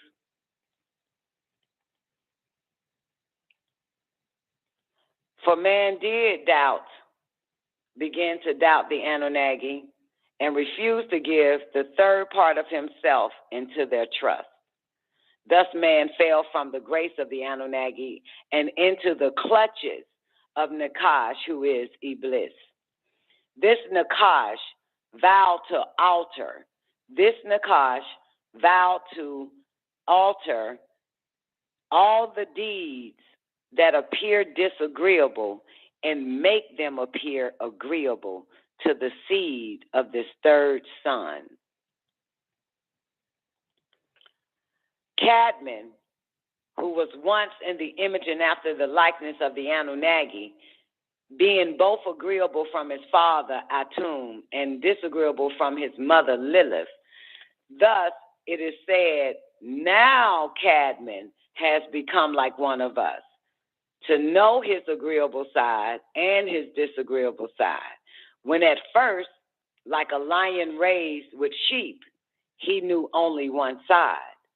Thus he too had to be maimed, and this momentum had led to the removal of the barytheric gland, which produces the hormone serin, a green substance that filters the chlorine, a green substance that filters the chlorine through the body and activates the melanin, stimulating the nerve fibers in the hippocampus area of the brain that opens the higher senses. With this removed, he became maimed and no longer a deity. Adam or Cadman became a mere mortal. His son Seth, or his son, Seth's son, became a mortal called Enos, and he cut off from the courts of the Anunnaki, from their presence, from their guidance, and from their voices, was assigned but one, Tammuz, who is called Yahweh. Boom. All right, even though next Friday is the Forces of Will, but I'm going to give it a little taste. I want to see what it tastes like. I got to see what it tastes like. Chapter 7, the Forces of Will. Lo, it is these two forces of agreeable and disagreeable that have a direct influence on the will of human beings. Yet, they are but one force. Agreeable and disagreeable, two forces, but they are one force, okay? Anu Elunel, the Most High, created the agreeable Anunnaki from the light, and the jinn, or the Anunnaki of the lesser light, from the fire. Thus, it is related that in order for Anu Elunel, the Most High, to create anything spiritual or physical, there had to be a state to contain something. This condition was the state of nothingness. So splendid and fine was the state of Anu Elunel, the Most High existence, that it was not even included in creation. So Anu Elunel, the Most High, created a state of nothingness in which to place the 99 elements that make up the something known, the sum of things, weight. Then he created something. That something was in a state of darkness, a state of supreme balancement.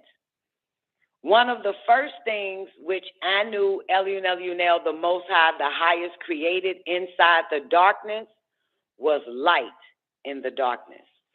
This light fathered objects, and objects created subjects, creating subjection.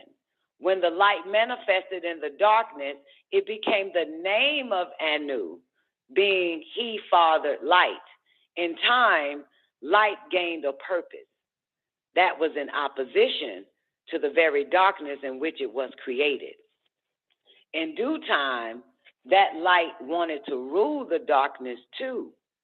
In fact, it immersed itself in the darkness until there was no darkness. Yet, light must reflect. Reflection has a point in time and space. Thus, the brightest of lights is merely a beam in supreme balancement. Thus, light can never remove the darkness, but merely wear its garments and dream of its authority. Thus, you have the spark of life, the living. One of the first things which Anu, the source, created was the quill. And of the first things which Anu, who he is, created was intellect. And he commanded as he pleased. He said, by you I grant, and by you I forbid. By you I establish, and you I appoint. This is really fucking good. I'm on a roll right now. Okay. The Enosite, mortal man.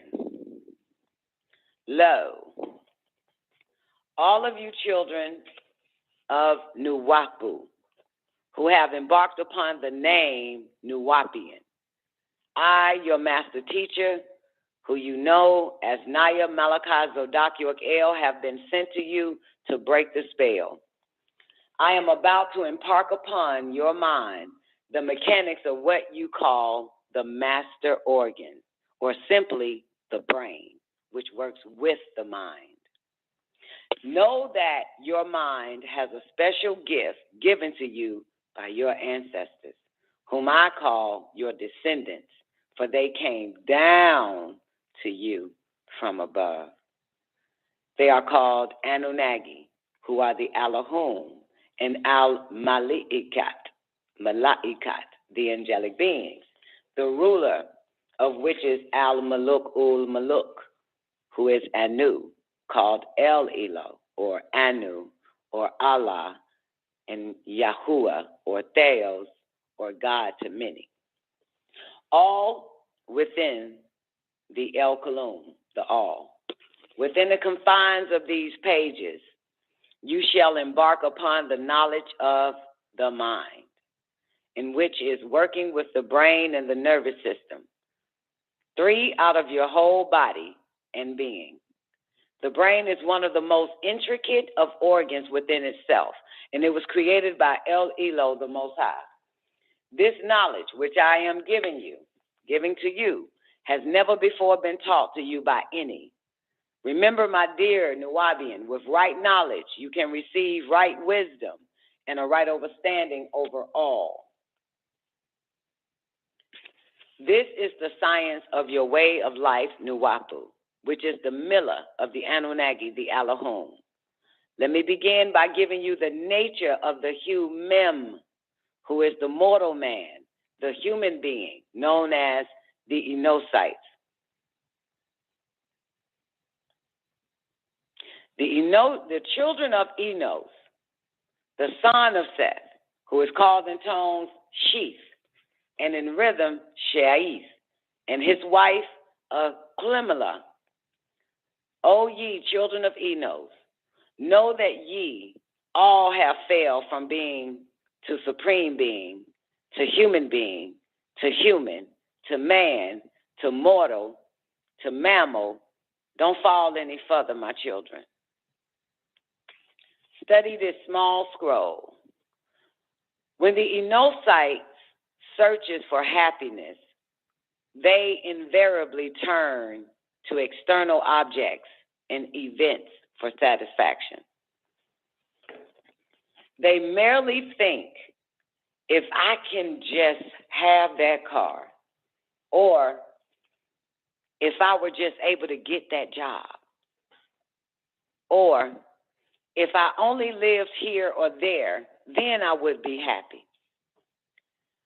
They have no perception of the fact that the mind may be still and at peace for a short time on attaining the desired object. But eventually, the mind becomes tired of its newly made toy and seeks treasure elsewhere, still in search of happiness. However, notice, my child, each time the external objects fail to bring happiness, the Enosite may acquire new material possessions, a position with more responsibility, money, and a new dream home, being locked in person, place, and things. However, there always remains the same mind. However, your mind is an elusive animal to tame. Many theories exist as to how it works, yet the human process seems to remain intangible. Why does one so often find him or herself caught in the same frustration and the same problems? It is said that this is a free society, but in truth, it is each Enosite's own desires and emotions that build the Enosite. Consider this. That blinds. Thank you, baby. It is said that this is a free society, but in truth, it is each Enosite's own desires and emotions that blind the Enosite. Consider this Enosite, a person who smokes cigarettes daily, claiming they are determined to stop tomorrow. How many years has the Enosite been caught in this parade? The Enosite truly wants to be free of the habit, but she lacks the necessary control of his or her own mind. In a sense, the mind is like a record or a laser disc. It contains grooves or impressions. These impressions are formed when certain thought waves become habitual. Again, in a sense, the mind is like a record or laser disc. It contains grooves or impressions. These impressions are formed when certain thought waves become habitual. The benevolent example would be if an Enosite passes a bakery and sees a chocolate cake in the window. How delicious, the Enosite says. I will buy that cake. If he or she ignores that thought wave and turn his or her mind to something else, then no pattern is formed. However, if he or she identifies with the thought, the enocyte gives life to it. The enocyte buys the cake, looking forward to enjoying it as a dessert for that evening. Now, suppose the enocyte finds he or she must pass the same bakery every Wednesday and Friday. Each time the enocyte goes by, he or she recalls that wonderful cake again, and he or she purchases another. Now ponder this. What was originally just a flash in the mind has become a force in his or her life. Grooves in the mind are not necessarily negative. There can be grooves in the mind which are uplifting. And then there are those which bring one down. There must be a striving to develop love, compassion, a sense of service, cheerfulness, kindness, and many other qualities, which not only make up one's own life happy, but which radiates to others. Everyone wants to be his or her best. Each person would like to think that he or she is perfect. Yet, despite these repeated resolutions, every person finds out so many times that he or she is less than what he or she would like to be. The cause of this predicament is the ego, or the Anki, which is an Aramic Hebrew, or al-that in Syriac Arabic, and ego in Greek. Ego is a Greek word. And as we say in Nuwabic, tawut, that's ego, tawut. The ego, my child, is the cause of all bondage, and it is the chief barrier to the experience of reality. Ding, ding, ding.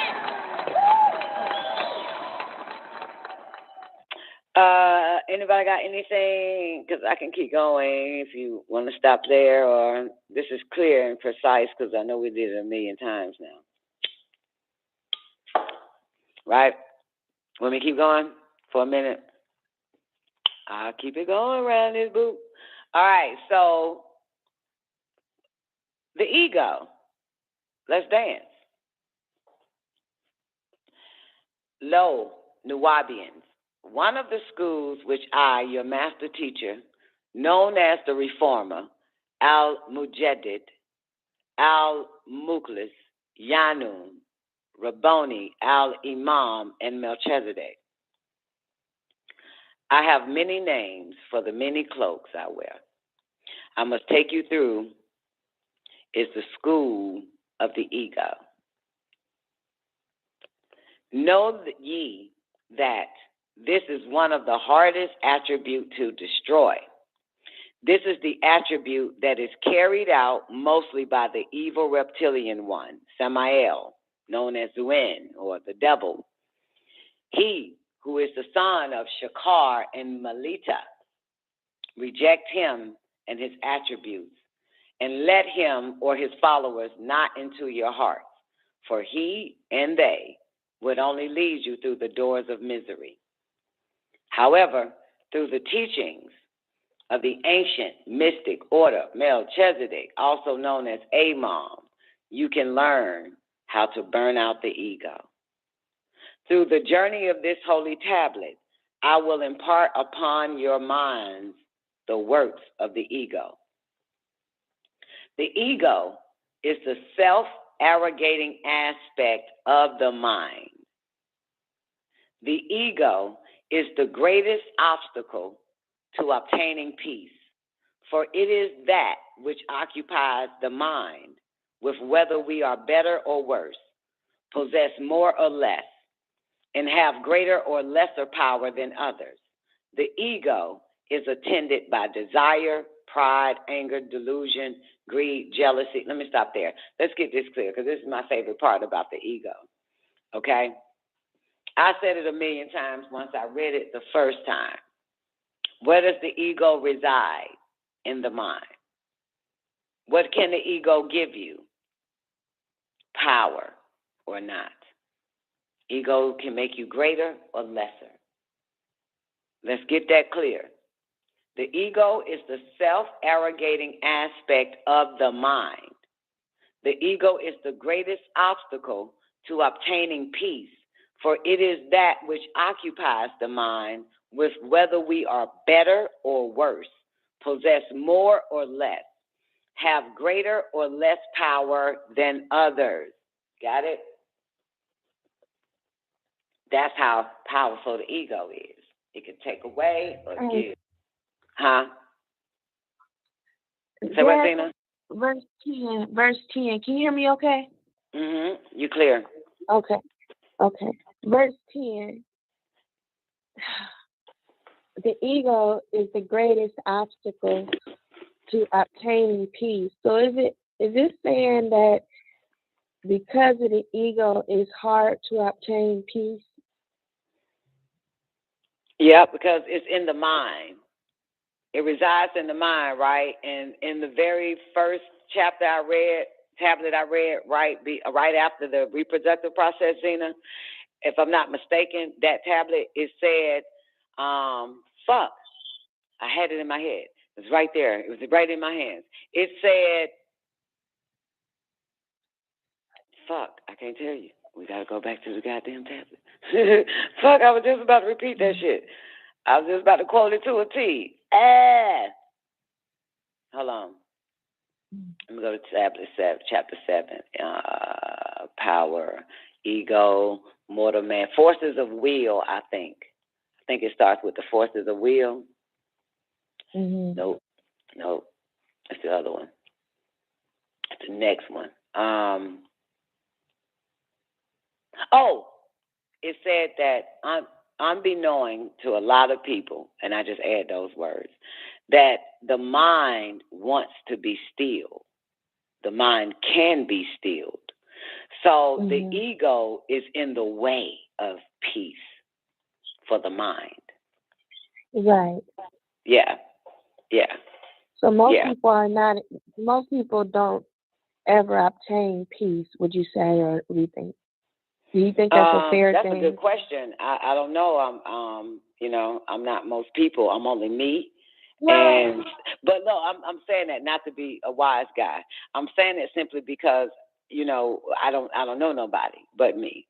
But you ever heard when there's a point of meditation, they tell you to center your mind, quiet your mind, still your mind, right? Mm-hmm. And it's difficult to do that if you do it the first time, because the ego is like, that shit ain't happening today. But the mind wants to be still. So to answer the question, that is based on everyone that's on the planet Earth that actually performs the art of meditation first, so that question can be answered with a yes. You know what I'm saying? Because the mind wants to be still. So if the majority of the population has perfected meditation, then they perfected peace in the mind, or stillness in the mind, because peace is not outside of you. You know what I'm saying? You won't find it outside of you. That's keeping the mind quiet, keeping it still. So that's why the ego is the greatest obstacle to obtaining peace, for it is that which occupies the mind. So that question is for people who, tried to meditate and they couldn't. You know what I'm saying? They couldn't, because that's where you'll get your peace at. PEACE, if that helps. Mm-hmm. But if the majority of the population go to like a meditation situation, right, and have trouble to a meditation class and have difficulty trying to do what others around them may have mastered in weeks or 90 days or more, going constantly. The problem is that the person that is leading the meditation circle is not explaining this part that we're reading, that it's the ego that makes it difficult for your mind to be at peace. And then they will focus on the ego and ignore the ego and focus on the mind being still. You see it? So a lot of people don't know. So it's like, meditation stills the mind. It makes it peace. It creates that peace because that's what the mind wants to do too. The mind don't want to be running around like the ego. So yeah, in that tablet right before that, it said, a lot of people don't know that the mind wants to be still. But there we go at 9 now. In verse 9, the ego is the greatest obstacle to obtaining peace, for it is that which occupies the mind. Yeah. So it's not really quiet the mind. It's basically kind of like ignore the ego, subdue the ego first. Subdue the ego, then the mind will naturally be still, be calm, be peace. You see what I'm saying? That's what they need to start telling people. Subdue the ego first, because the ego resides in the mind. Yet the mind wants peace, wants to be still. You got anything else you want to add to it? Mm-mm. Okay. I finished that. The power of thought. The power of thought. All ye enocytes projects some kind of vibration to those around you. Again, all you enocytes project some kind of vibration to those around you. Some are pleasure to be with. They seem to have a certain energy that they share with others. Then there are those who are absorbed by the negative and depressed, and they seem to actually draw energy out of people in their environment.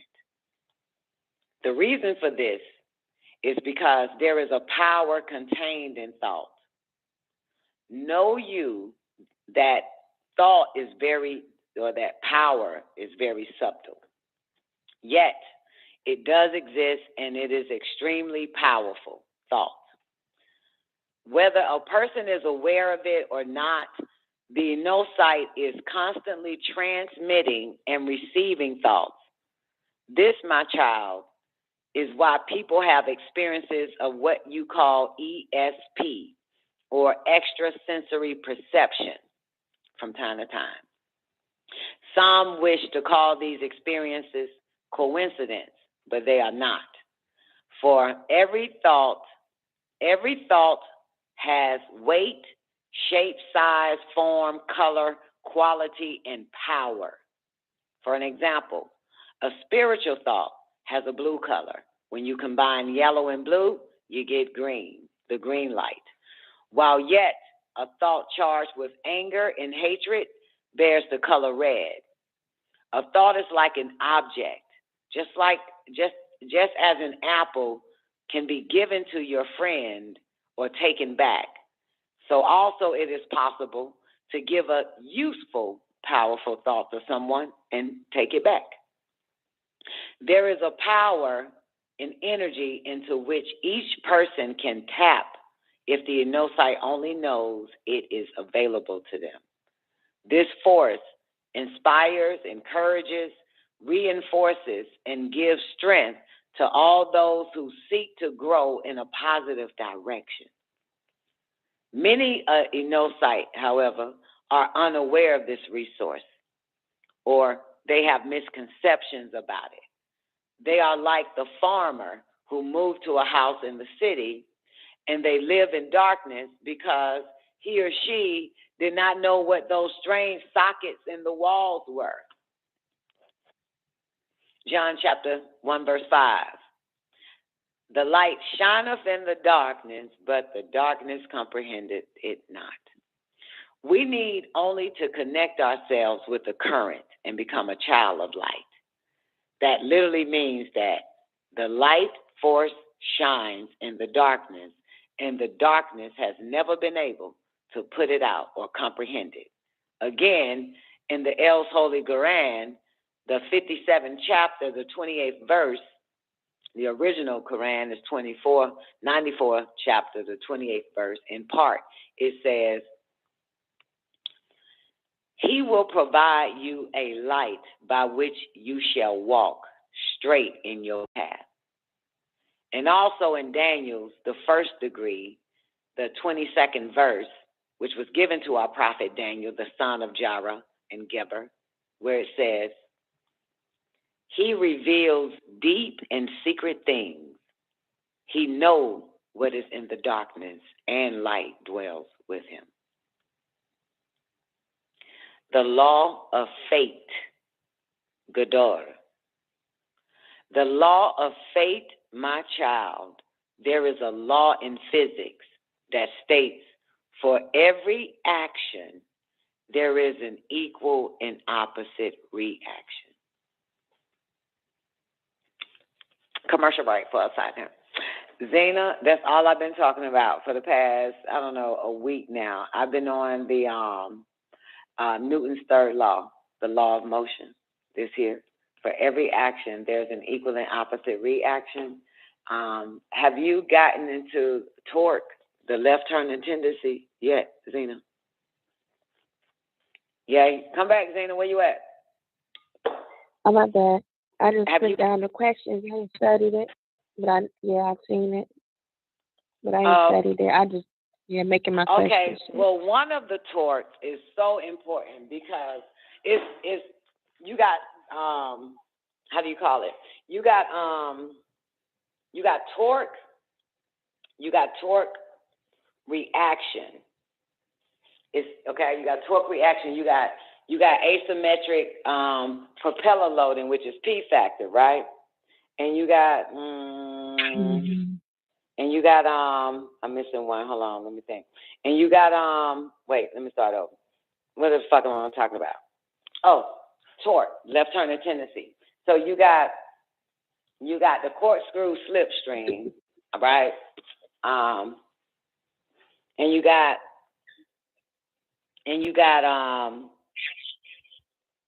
I had a pee fucking again.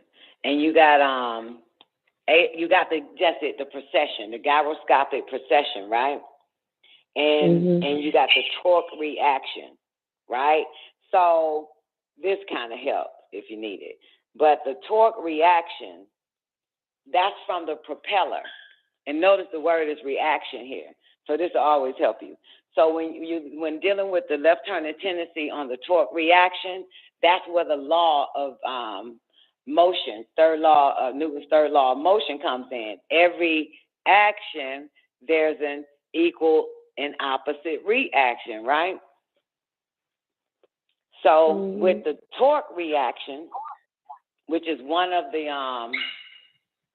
left turning tendencies, is torque reaction. And then, of course, it's gyroscopic precession and asymmetric loading and P factor. So with torque reaction, this shit is so fire because I actually had to buy a plane to really see this shit. But with torque reaction, that's from the propeller, right? So what happens with torque reaction, okay, the propeller blade rotates clockwise, right? Clockwise. So with torque reaction is because it rotates clockwise around the longitudinal axis, what happens is the airplane blade goes, if you're looking at the airplane from the right, so it rotates clockwise. If you're looking at it from behind the airplane, from the rear, it rotates to the right, right? So what happens is that right action, it produces a force that tends to roll the entire airplane counterclockwise to the left, which is the reaction. So the action of the propeller blade rotates to the right if you're looking at the plane behind in the rear, to the right clockwise. And boom, a force kicks in, and it rotates or rolls the entire plane to the left. And that's why the roll is associated with the longitudinal axis. So the right is the action. Every action, there's an equal and opposite reaction. So when that happens, that force kicks in, and it turns or rolls the plane, the entire plane to the left, which is the reaction. So that's the force torque around. reaction is the law, third law, Newton's third law of motion. Every action, there's an equal and opposite reaction. That shit's so far.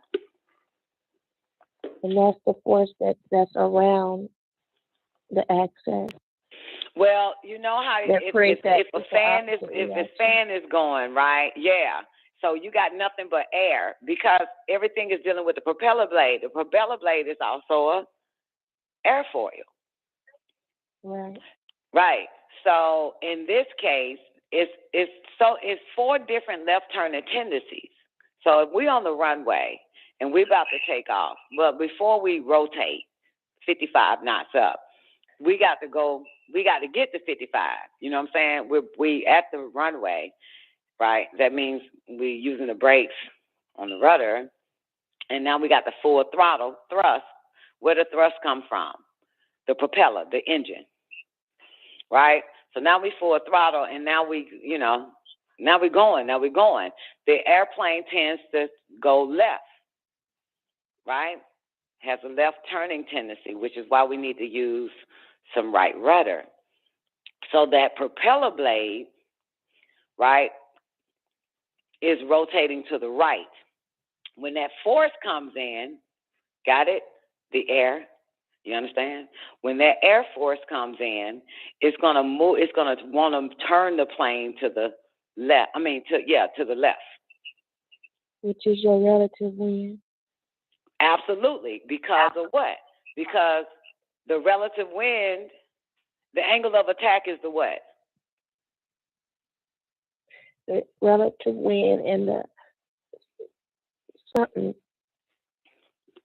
that hits the airfoil or something. The angle of attack is the relationship between an airfoil, right? Or the cord line, right? And the relative wind. And the relative wind. So if you look at a propeller, it looks like a little baby wing in a sense, right? Because it has the camber, it has the curvature, it has the cord line and all of that kind of sort of, you know what I'm saying? So, and that propeller is moving, the upper moving blade is, ascending, then the downward moving blade is ascending, the upper blade is descending, and the downward moving blade is ascending, right? So at the bottom, that's where the lower, if you think of a propeller right now, just have one on the bottom. The downward propeller blade is where the angle of attack is at, right? Mm-hmm. Yeah, this live, Tony. Great day, Tony. So so that's where the angle of attack is on the downward moving propeller blade. And the angle of attack is, again, the relationship between the cord line or the wing or a or an airfoil and the relative wind. So we have 2 airfoils. Each blade is two airfoils. You feel me? And when that downward propeller blade is moving, that's the angle of attack that the wind is coming, causing, in this case, the reaction for the plane to want to go to the left because the propeller blade is rotating clockwise to the right. That's where the left turning tendency comes from, the torque reaction. And that's the force around the axis, right? It's around the longitudinal axis because it's rolling. Right. You know what I'm saying? Yeah. So it rolled the airplane about the longitudinal axis. So then to counteract that roll, you yaw. because that roll is basically an adversarial. So you don't really use the aileron, you use your rudder, your right rudder. Mm-hmm. You know what I'm saying? Right. But you're using the aileron to steer the plane. You know what I'm saying? You get me? So when you're on that runway and that left turning tendency, because now you full power, and you got to get to 55 knots to rotate, depending on the plane you're in. The plane gonna want to go left, so that's why you use right rudder. You know what I'm saying? So basically, to be honest with you, the ailerons rolls the plane to the left or the right. Got it? But what is it? The rudder is not to turn the plane, it's to give it its what? Directional control. Directional stability is at play here. You know what I'm saying? Mm-hmm. So you use a little right rudder. That's why even in taxi, we're not using the yoke to taxi. We're using the rudder. So even to turn the plane on the ground, we're using rudder. So you can take your hand off the fucking yoke. You know what I'm saying? Right. Yeah. So that's 4 different left turning tendencies. The torque reaction, Newton's law. Every action, there's an equal and opposite reaction. Because the propeller blade, you know what I'm saying, is going clockwise to the right, another force, because it's at the boom angle of attack, that force, that relative wind, comes in and rolls the plane to the left on the longitudinal axis. Roll is longitudinal, so that means boom, there it is. Then there's the let me think which one it is, because it all happens. This happens in taking off and climbing. Now you done took off, so now you're climbing, and that's based on pitch, right? Mm-hmm. Right. That's based on pitch. So I'm trying to think. So and that tends to have a left turning tendency. So when you just rotate it, let's say you're 500 feet off the ground, but your plane is climbing. So that's at a higher angle of attack, right? Because your plane is climbing, right? In that pitch, and because of that pitch, there's another left turning tendency the plane wants to go.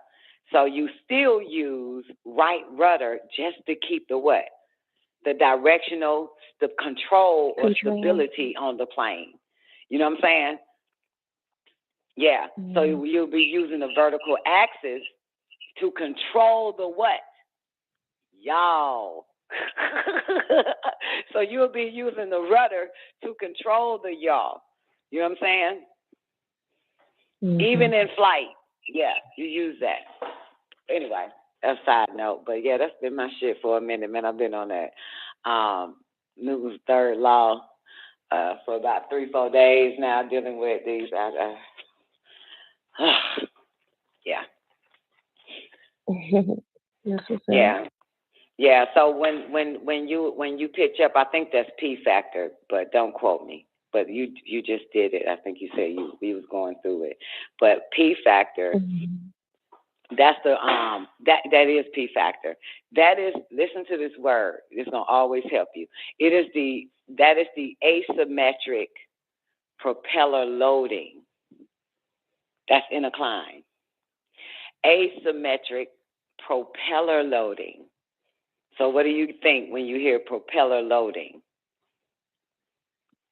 A build up. Right. A load is something is yeah.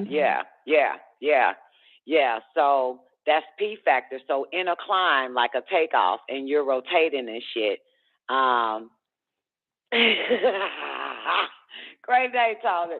But so now since you're climbing, anytime you pitching up, you at a greater angle of attack, right?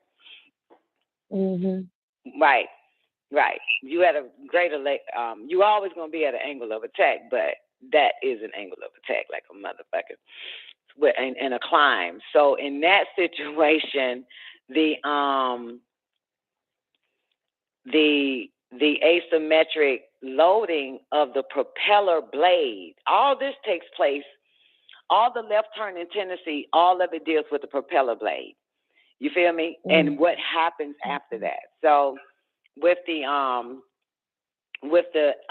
so now you're in a climb, and you're flying at a high angle of attack.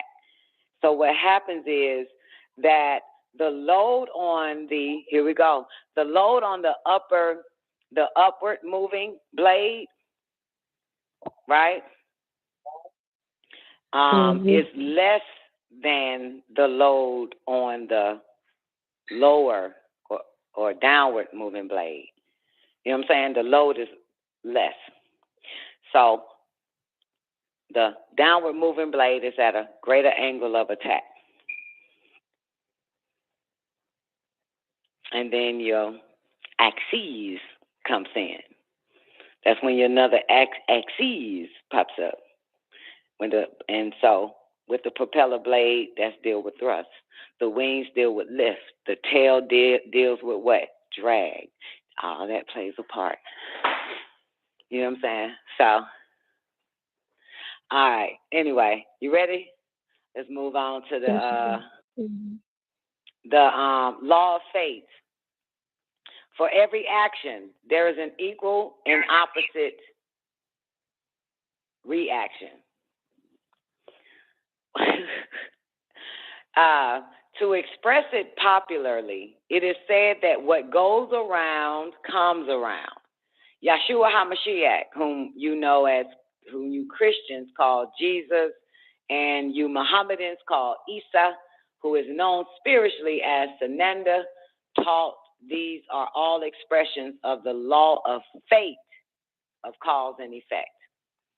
Whatever thought or deed comes from a person will be returned to the site. Let's do that part again. Listen, whatever thought comes from a person will return to that person. Whatever deed comes from a person will return to the person, okay? Every action, there's an equal and opposite reaction. Cause and effect. So whatever you think is coming back at your ass. Whatever you do is going to be returned to you. That is a blessing for those people who have positive, productive thoughts and righteous actions, right action. That is a blessing, right? That law, that's a blessing, right? That's probably why I'm so blessed. That's probably why I'm so blessed. Believe it or not, I'm so blessed. Yeah, for real, man. You can balance it out by looking at somebody that you may know personally whose life is all fucked up. Baby, that's fate. F-A-T-E. Whatever thought or deed comes from a person will be returned to that person. Whatever thought you've been thinking is coming back to you. Whatever deed you have put out, you've done in action, is gonna return. That's all the fuck it is. That's why I don't interfere.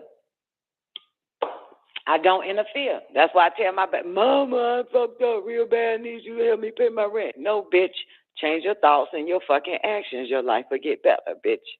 I'm not doing that shit. The fuck I look like? I'm not doing that. Come on. I'm gonna give you the right knowledge, and you work with that, and it'll change for the good.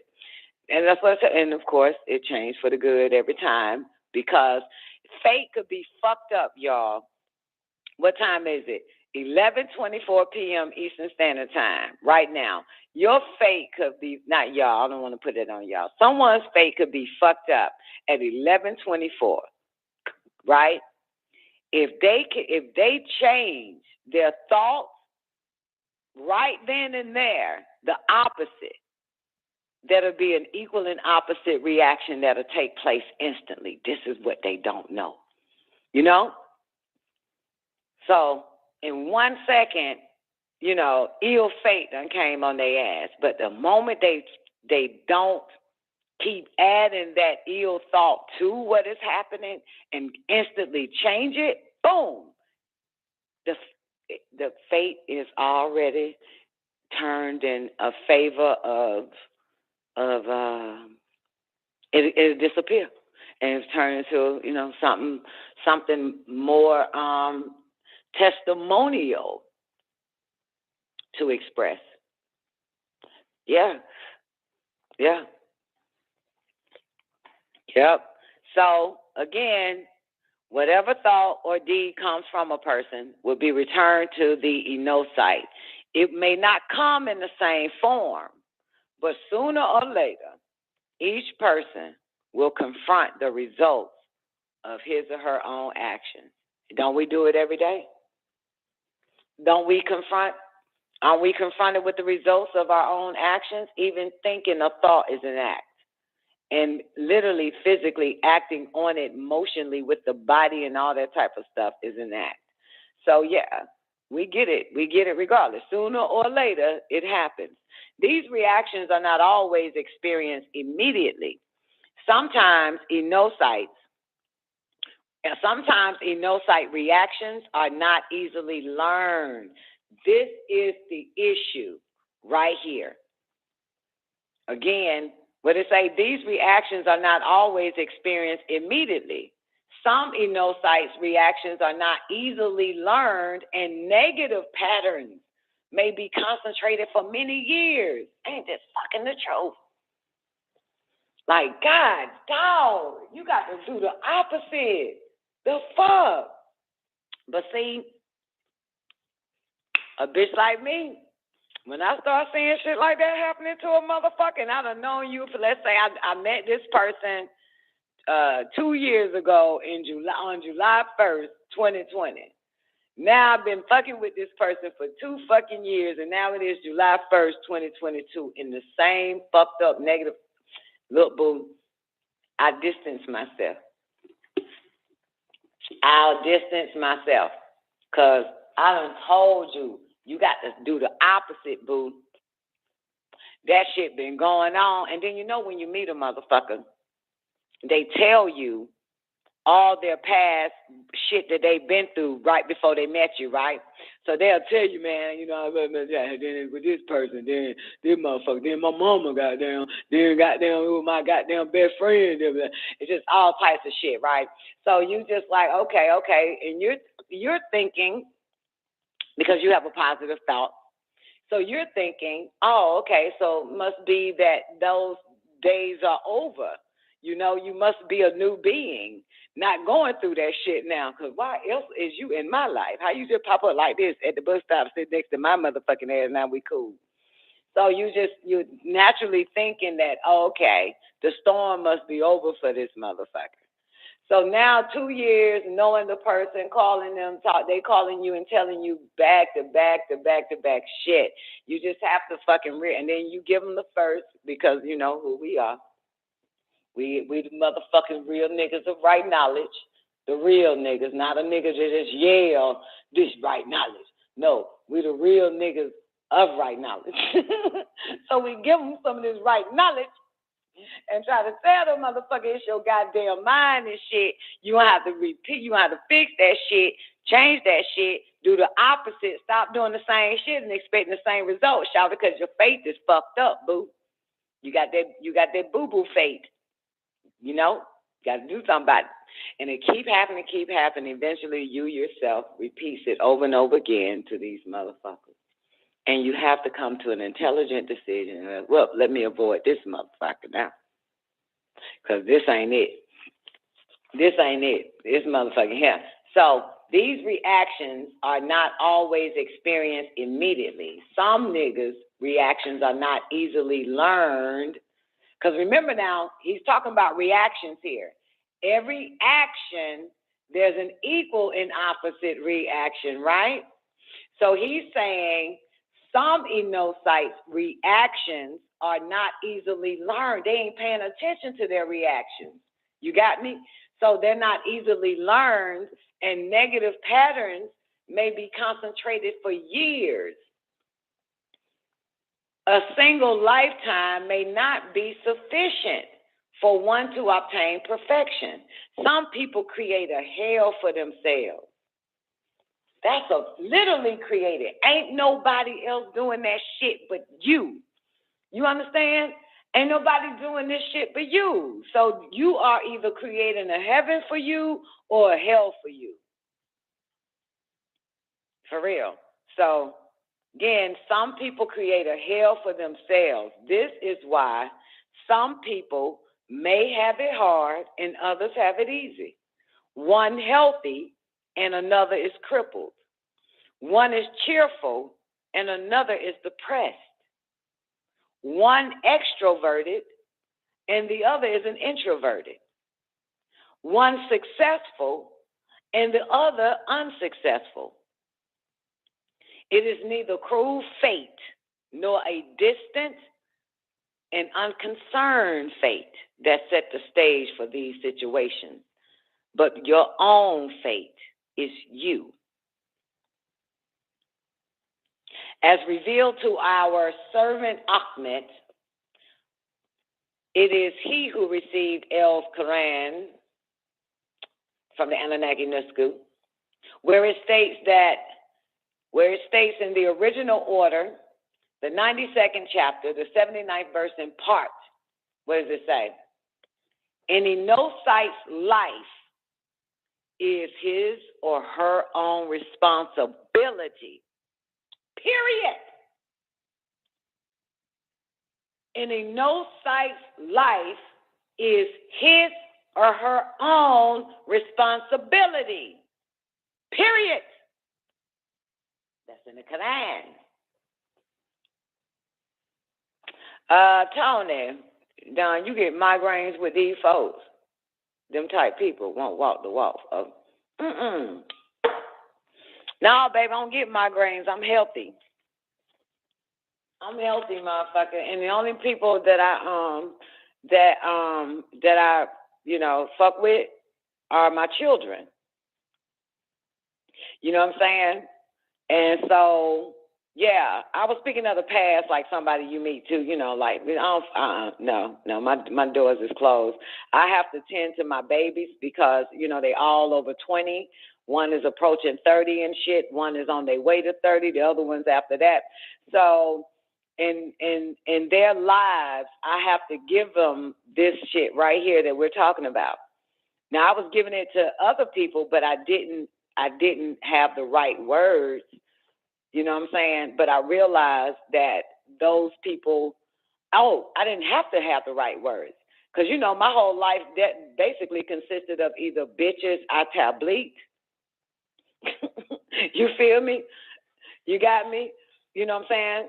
And so, and so I didn't need the right words because, bitch, you're supposed to know that shit. But because, they may have saw everything as a religious-minded type of situation, and all I got to do is, keep doing the same fucked up shit and, pull a stone or whatever, all that fucking shit. So I didn't have Christian people or Muslim people or any of that shit. So I have telepathy, and I hear a voice say it's time to get away from them motherfuckers. You don't hold on to them because, they can say Rahu bad or, Kefahata int and, or have the holy tablets in their fucking hand. That's it. Fuck them. So that's what I would hear. It's time to fuck them. Fuck them bitches. Let's go. You got other shit to do. You know what I'm saying? They got the book. They got everything they fucking need. You know what I'm saying? They got the tools. They just fuck it. You got to keep going. But through all of that, I've learned a lot more. I got a lot more wisdom that I was ready to be prepared for my children once they reached a certain age, Tony, from this WGAG radio show. You know what I'm saying? When we started dancing with the holy tablets, the mind book, and, breaking the spell on blacks, all that type of shit. So, I have submerged myself in this shit now, so I don't have to have migraines. And I'm healthy over my babies, so I just walk them through this shit like a spiritual guide on the physical plane. Tell them what they need to do, you know what I'm saying, and how to do it, and it changes instantly for them if they can wrap their mind around it. Like Tiara, it took her a whole fucking year to do exactly what I said to do to finally get with that thing that she wanted, but she didn't want to do it. And so she was like, fuck it.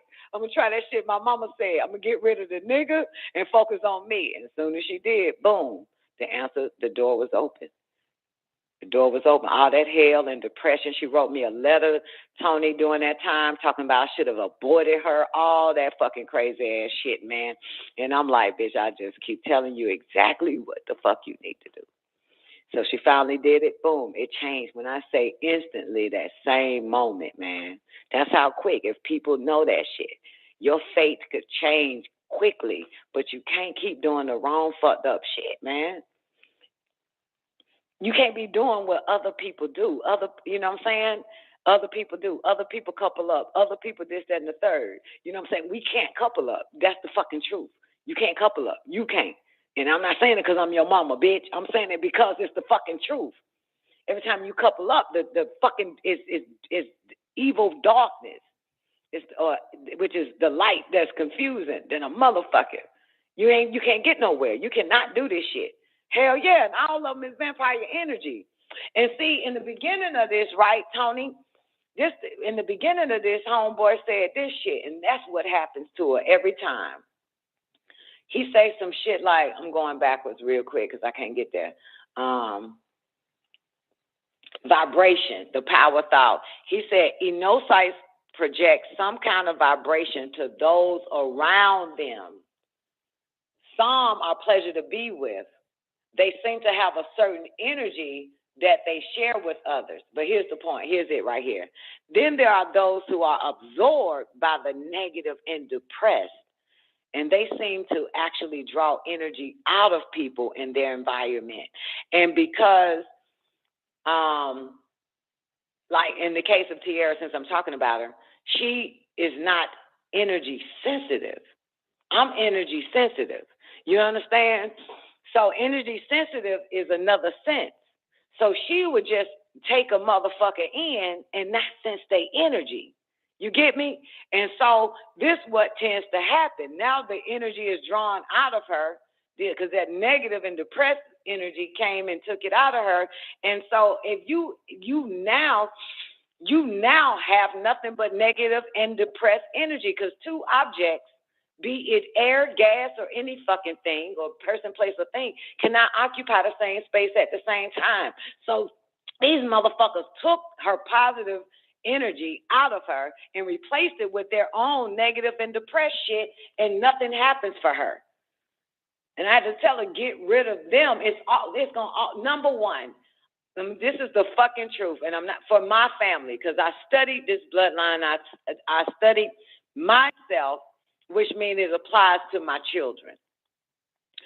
When I studied this shit, I keep saying, listen, we can have every place, everything, but just not people. But not people. We can't have people. Okay?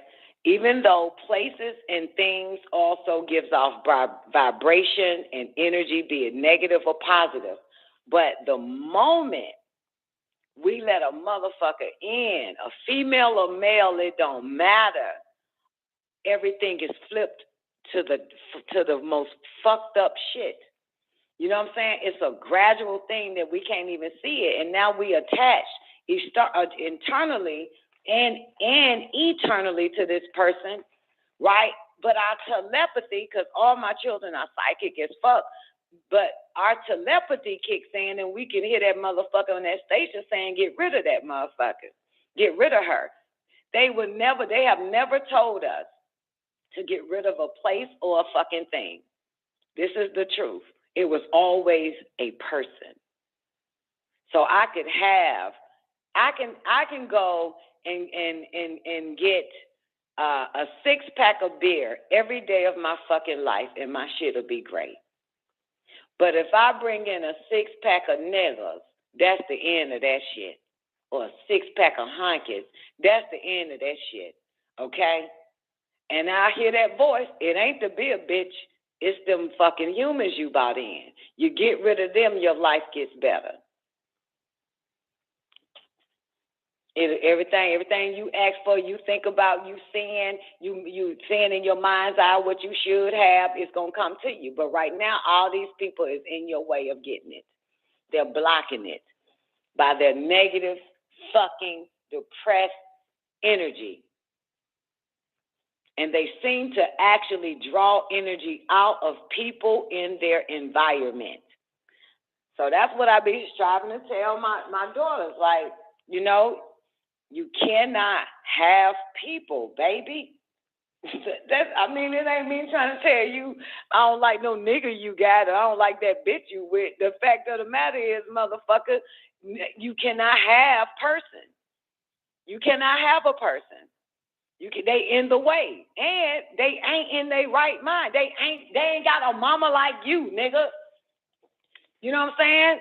They don't have the foundation of right knowledge. So you can always, what's the word? You can always perform what's that shit called? You can perform your own surgery on yourself. That's what my children do, or come to me, because I'm a master surgeon. You know what I'm saying? But you can always, the one that's rooted in right knowledge, they can actually start to diagnose themselves and their environment, who's involved, who did it, what did it, how they did it. They start to do all of that shit. What am I doing wrong? They start asking questions. You know what I'm saying? Because question leads to fact. What the fuck did I let in? What the fuck did I eat? What the fuck did I watch? What the fuck did I see? What the fuck did I think to cause this to happen? Good or bad, negative or positive, uprising or a downfall. They question that shit. But them fuckers that they bring in their fucking life does not, they are fucking slaves bred to not question. So get the fuck away from them. Because if they're sick, they'll come around and spread it and infect it. So they not conscious and they not super conscious to say, I am in a fucked up place right now. Let me change my thoughts and my mind and my being, and then I'll come around, because I don't want to infect y'all with this depressed ass shit. They can't do that. They can't, because they don't give a fuck.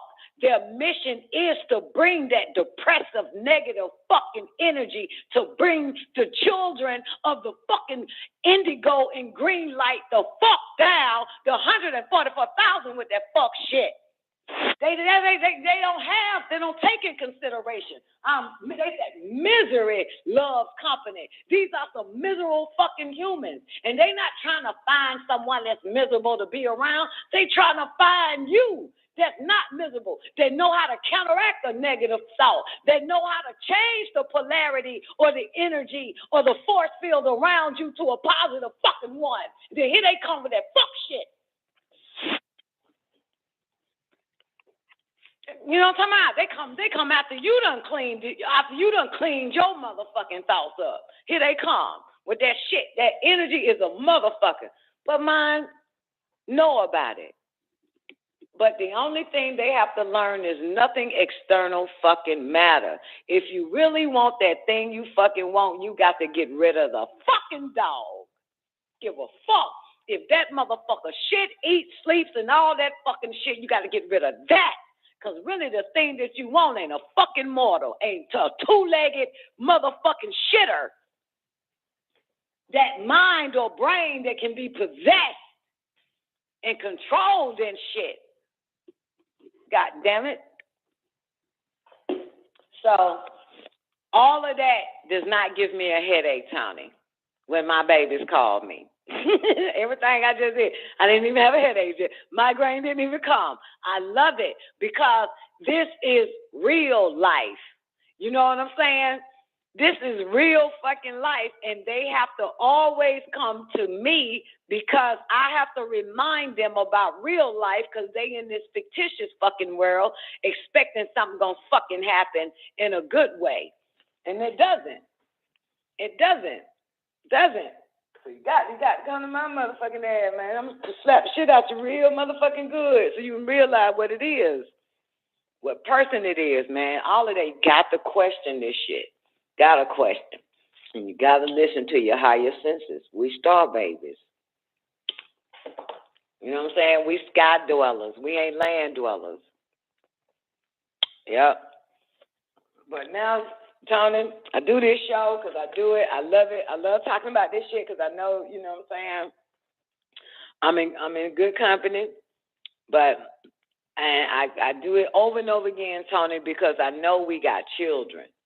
You know what I'm saying?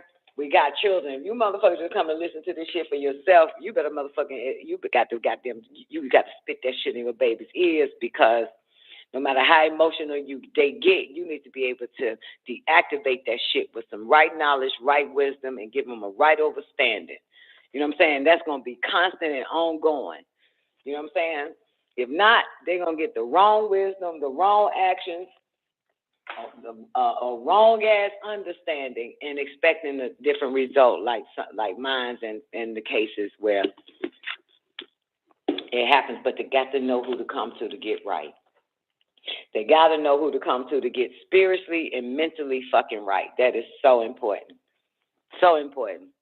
You know what I'm saying? So they can have a million fucking friends giving them all fucked up, stupid advice, but when they want to get right, they should be able to come to your ass. Should be able to. Because they ain't going to listen to you one time. First time, they ain't going to, nah, that shit don't work. Shit ain't going to work. Tell them again the same shit, you know, they ain't going to do it. Third time, no, that's why patience. A teacher is very patient. Teacher's very patient, you know what I'm saying? Very patient, because it's going to take some time, man. This thing called life takes time to figure this shit out.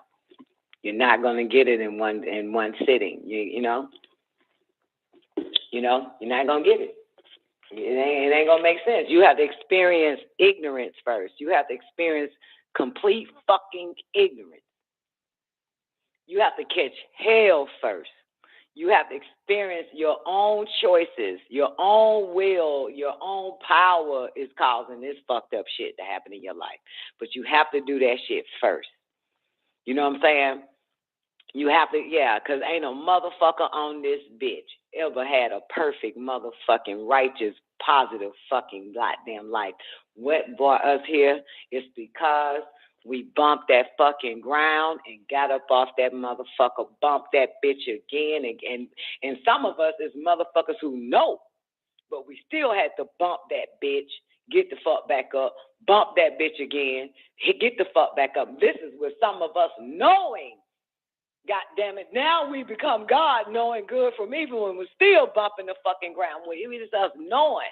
So it don't even matter. We know our babies know. But we know too, but they still got to bump that shit. They still got to hit the motherfucking ground, because they have to know how, what's the fucking shit is, how the truth, the absolute fucking truth, right knowledge, right wisdom, right understanding, sound right reasoning, right action, and right thinking really fucking works. You know what I'm saying? The principles of Nuwapu, they have to really fucking, you know, you have to realize, like, you know, wait a minute now.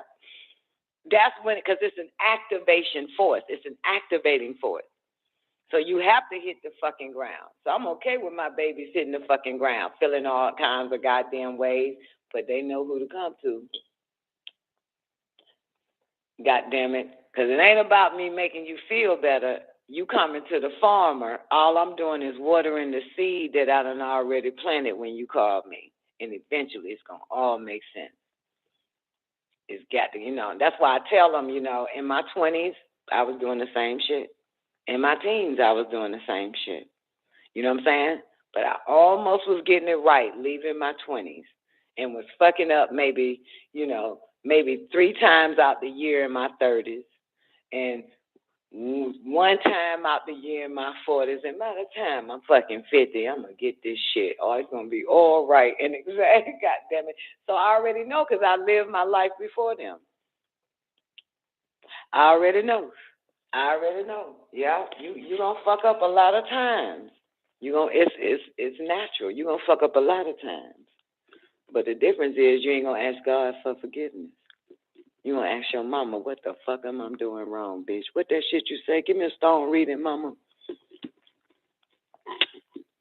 What I need to do, bitch. Hell yeah, you ain't going to no damn church. You going to your mama, goddamn. Had to get Tierra called me, asked me for a stone reading the other day, Zena. You know? Yeah, she pulled Matur. Yeah, she pulled Matur's right and exact. And, you know, and then come to find out, her cousin on her dad's side, her aunt's son, just got out of jail, and they together. And so we talking and shit, and she was like, I'm talking to him, and he was like, yeah, Tierra was telling me, you know what I'm saying, that she got a reading, and you was telling her about this, that, and the third, and I was like, damn, that applies to me too, that type of shit. So, yeah, it just feels great that, you know, I think when I do this damn show, when I do shows like Don Nicoleon's show, I think all it is a fucking rehearsal for the real world, which is my children and anybody that's connected to my fucking kids. So when the show goes off, I'm ready to get on stage. You feel me? Or before the show comes on, I'm ready to get on stage to my babies and their friends or anybody the fuck else. It keeps me in this state of wisdom, you know what I'm saying, and guidance. You understand? It do. Which one of them remind you of yourself the most? That's crazy. At their age, all of them. Except for Fernanda, you feel me? Goddamn, I created her in the image and after the likeness of the Elohim, baby. She is a straight cherubim, you know? The one that protects the throne. So, but all of them, you know what I'm saying? But Sananda you cannot deceive the devil. And she is the devil. The rest of my babies are highly agreeable Seraphats. You know what I'm saying? And I have to, you know, I have to advise them. I don't even advise Sananda. You know what I'm saying? You know, she might want to share, you know, her supernatural experiences she be having with me and shit, and asking me and what psychic sense is that, or is it one and shit. But you cannot deceive the devil. Yeah, you cannot get her. You cannot. She's a selfish devil, which is what I was raising my children to be. Selfish demons. You know, selfish demons with a good heart. Because you can be evil and have a good heart. You know what I'm saying? But to focus only on you, that is so important.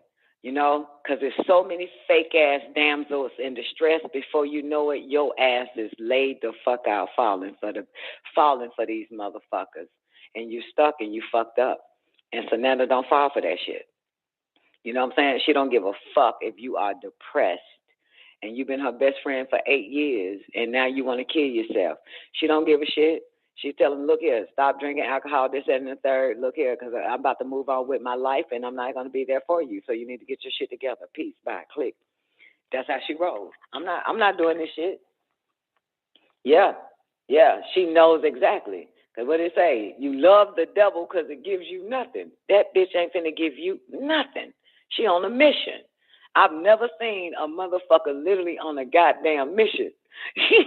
Like, you know what I'm saying? I mean, a fucking mission. Like, Shawty know her purpose. Yeah, that's what I always tell my children. Like, don't get caught up in these people, man. They're going to bring you down. Like, focus on you. It doesn't matter what's going on around you as long as it's not you. You know what I'm saying? But all my children have a huge heart. They have compassion, but that's how the real devils get you. You know what I'm saying? They get you because you're compassionate. So they'll have you doing all types of stupid shit. You know? That shit is a motherfucker, but shit, man. Yeah. And they betray you. Yeah. Set you down because they can't set you up. Because if that was the case, all my babies would be up. They set your ass down. But yeah, man, I taught them to be selfish, man. Focus on you, man. Fuck these niggas, fuck these bitches, fuck your friends. I even threw me in there, Tony. I teach about me. I said, no matter what the fuck happens, you keep going. You keep going. You don't ever look back. I don't give a fuck if I goddamn crash in a motherfucking car accident and my neck is on the street rolling. You still keep fucking going. Don't let nothing stop you. Don't let nothing stop you. If you about to reach the top and you get a call, because it won't be for me, that your mama goddamn done had a heart attack, bitch, you still keep going. You don't stop. You don't stop. So what happens? Everybody but me done had heart attacks. I just stopped, ran backwards. No, bitch, keep going. You don't stop. You keep going. I'm going to die, I'm going to die. They going to die, they going to die. They going to get better, they going to get better. But you don't fucking stop. Because the universe could have caused that. To see how far have you traversed, and now you want to go reverse on that dumbass shit till a motherfucker already got doctors and everybody right there by their ass. Bitch, you don't keep going, goddamn you. Don't worry about that shit. Yeah, you stay focused. And who gives a fuck what people say? As a matter of fact, Tony, I talked to my mom. My mom called me about 2 o'clock this morning and shit. And we was having a conversation. I forgot it was about something. And but it had to do about death or something. But I wasn't really talking about death, but I think I was. But then she mentioned, because, you know, she was like, she just blurted out some shit like, well, I'm telling you right now, you know what I'm saying? I just want you to cremate me. I said, I don't know why you said me. I'm not into that shit. I'm not even gonna be around. You need to tell my daughters that's what the fuck you want. Cause I don't participate in shit like that. And I wanted to say to her, Tony, I wanted to say, bitch, I'm not the God of the dead. I ain't Anubis. I'm not being a part of your goddamn. I don't do shit like that. But she wouldn't know what the fuck I meant if I would have said I ain't Anubis, bitch. The fuck, I don't do no shit like that, bitch. I'm gonna go on about my damn day. I said, but I'm sure my daughters, if you say how you want your shit done, you know, my daughters will stop what the fuck they doing and make sure your ass cremated and put in a goddamn mayonnaise jar some goddamn where. But bitch, I got to keep going on with my life. I do not seek the living amongst the dead. I got to keep it pushing. So anyway, I've been trying to tell me what she want, how she want, what she want me to be. Mama, you must know me, bitch. I'm going to be right here in fucking Florida when that shit happened. And because I said I don't go to Georgia. When I leave something, I don't go back to it, chick. So I would not be going to Georgia. So talk to my daughters. Sonata catch the first flight. The fuck, Tierra and Worry already be there, whatever fuck. But hey, bitch, I do not participate in no shit like that. Won't be there. Be right where the fuck I'm at. Smoking a cigarette, drinking some Celsius and shit. I do not do dead. I'm sorry. I do not do that shit. Mm-mm. Nah, it's humans that's grown for that. Rubbing the kitty, damn right. And rubbing the shout the man, who you talking about? You feel me? I don't participate with that shit. Mm-mm. Mm-mm. And hey, I'm already gonna be what I've been told I'm gonna be. 90 so I might seconds. Well continue to be what I'm gonna be and what they said I'm gonna be, a dirty bitch. A dirty bitch. I don't give a fuck. I don't participate. I got shit to do. Which is nothing for real, but nothing is very something and profound. I love my nothing ass damn life, and I don't want nothing to goddamn throw it off. You feel me? I'm not finna call me a dirty bitch. I don't give a shit. 2 minutes or a minute, man. We going into overtime. 60 y'all seconds. Ready for the rest of this? That law of fucking faith. Lord have mercy. Oh, I finished. That's it. And in no shit. And in no sight, life is his or her own responsibility. Look, Tony, you want to hear something profound? And only one motherfucker got it when I said it the other day. So Dominique called me. And he talked to a certain person whose name I'm not gonna mention because y'all know them motherfuckers. But So whatever he was saying, blah, blah, blah, blah, blah, blah. And then I say to him, I said, so what did you say to get them to, you know what I'm saying, listen to you any further? And he said, I told them, when you are born, you look like your mother and your 10 seconds. When you die, you look like what you've been through.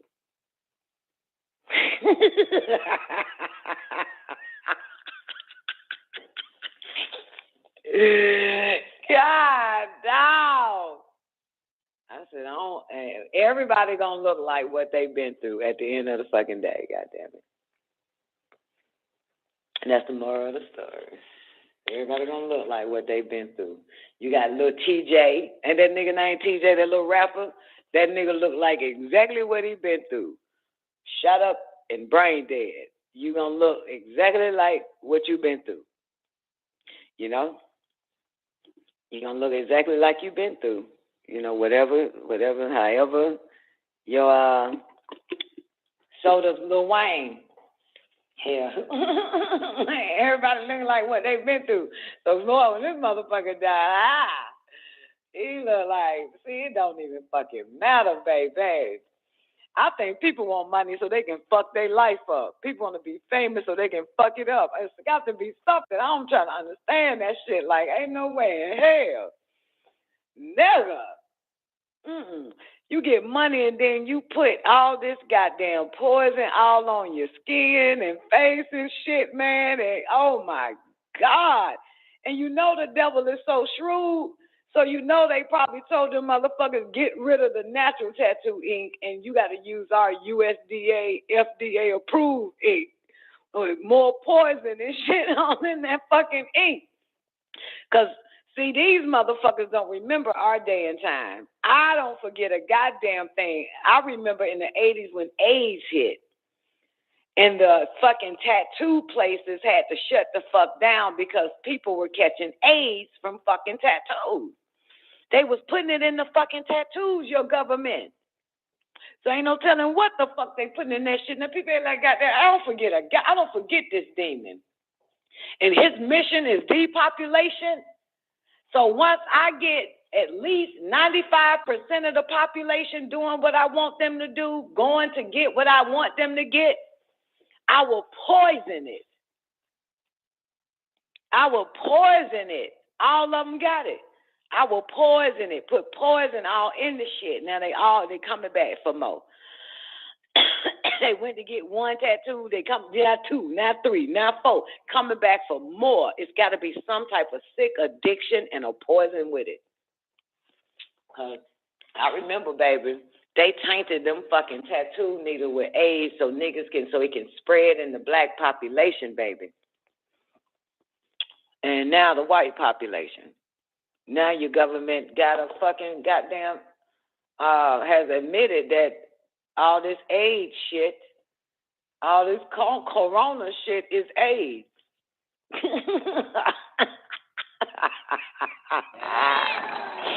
Zena, give me a mic check. That shit wild, boo. That's your government, boy. A little diabolical motherfucker. You in, boo. Can't trust these motherfuckers, man. Ain't no way. When the masses do a whole bunch of the same shit, I go the opposite. Well, not like I'll do it anyway, but no. Man, they whole neck. Man, I looked at two what appear to be fine ass niggas working out, man. That shit was so fucked up. They had all this shit on their chest. I was like, man, I can't even look at the fucking chest. You know what I'm saying? You can't even really see the shit. And then the tranny motherfuckers, the female to male, that's why they started doing all that chest ass tattoos, so you wouldn't know if it's a female or male. So they put it right where they get their breasts taken out. So even bitches could be lusting over goddamn a bitch, body built ass bitch nigga, and it's a fucking female with some goddamn ovaries. Yeah, they hide it. They hide it with tattoos. So then I try to tell them. I say, that motherfucker is a goddamn bitch. Look at her tit. Look at it. They put it right under the titty line, too, at that. So you can't see the damn cuts, the surgery. Anyway, so that's that. Zena, you ready to get up out of here, boo? What we got next? Are we getting up out of here? You want to get with diet? No, health and relaxation. We just did karma or fate. The no-sight's life is his or her own responsibility. Ain't nobody else but yours. You gotta be careful what you bring in your life. What up, Ariel? Shalom. Shalom Lek. You want to do health and relaxation, or you relaxing? Well, you always relaxing. You relaxing. I was enjoying the read. Oh, okay. Well, shit, I'm tired of reading now. I'm tired. So we can end it, or you can do health and relaxation. It's really good. Really good. I'll do it. Fine. Fuck it. Enjoy the read. Y'all ready for health and relaxation? Kaloom. Lo. What I must impart upon your minds is the importance of a healthy mind. No, let's do it again. What I must impart upon your minds is the importance of a healthy mind, body, and soul in proper relaxation. The very words healthy and health begins with the word heal, Health.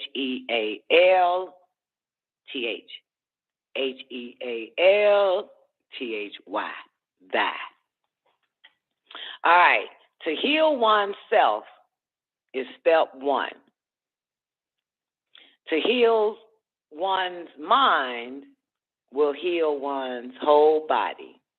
And relaxation is simply to learn to relax. Relax. What you must always remember is, by taking proper care of your physical body, you are protecting your inner spirit. And by poisoning your physical body, be it through drugs, alcohol, cigarettes, junk food, sugars, or salt, and I can go on, you are doing serious harm to your spirit, and it becomes weaker and weaker. Through the teachings, though, of the ancient and mystic order of Melchizedek, Imam, you will be taught on how to nourish your body as well as your soul. Know that proper exercise, proper breathing, proper relaxation, proper diet, and intake of much water and positive thinking are the requisite attendant that leads to a healthy, dynamic, and effective existence. Proper relaxation is needed to maintain mental, spiritual, and physical health. Many of you think that relaxation involves leaving home for some exotic place where the mind and body are carelessly pumped with stimulants and depressants and a full range of other damaging delights. True relaxation comes from removing the stimuli, visual, edible, and otherwise, and tuning into the inner awareness. Like any piece of sturdy machinery, Enosight's physical and mental bodies can take quite a bit of abuse before giving any signs of protest. Unfortunately, in the Western thinking, it has become a practice to ignore the basic rules of health and the concept to think that a pill here or there will relieve symptoms. Nope. It will actually bring about well-being? Nope. And quite the opposite is true. Pain in the body is a warning, like a red light on the instrument of a panel of a car. Taking this or that compound of chemicals to remove the symptoms is the same as taking a hammer and breaking the red light. It does nothing to solve the problem. And in fact, it makes it worse, while only giving the appearance of helping. Many chemicals ingested are not useful to the body and cannot be eliminated, and therefore merely stored. The medicines accumulate along with the food additives that are eaten in such abundance. On the average of 25 pounds per person per year, They combine with each other to literally poison the system. The effects may not be felt for many years. This does not mean that there is no need for modern medicine, yet the herb of your choice is much better. But often doctors are considered to have some form of absolute knowledge. Too often, frequent visits to the local general practitioner or specialist or psychologist are substituted for living a healthy life. Most of the diseases of the mind and body can be eliminated by following the 5 basic points. What the fuck is the 5 basic points? Damn. What's the 5 basic points? Proper relaxation, proper diet, much intake of water, positive thinking. That's 4. Proper intake of water, positive thinking, and exercise. Fuck it. That's the 5, I guess. Yeah. That's 5. All right, let's move on to diet. What up, Twank? Lo, thou should ponder on taking proper diet for thyself, which you can also learn through the teachings of the ancient and mystical to Melchizedek. Improper diet is another hindrance to spiritual progress. All foods have distinct energies. I'll say it again. All foods have distinct energies. Just as the physical body is formed from the gross physical portions of the foods that are eaten, so the mind is formed from the more subtle portions. If the food is impure, the mind also becomes impure. Cigarettes, liquor, narcotics, and fast foods, and too much meat are the most detrimental. In fact, meat at all.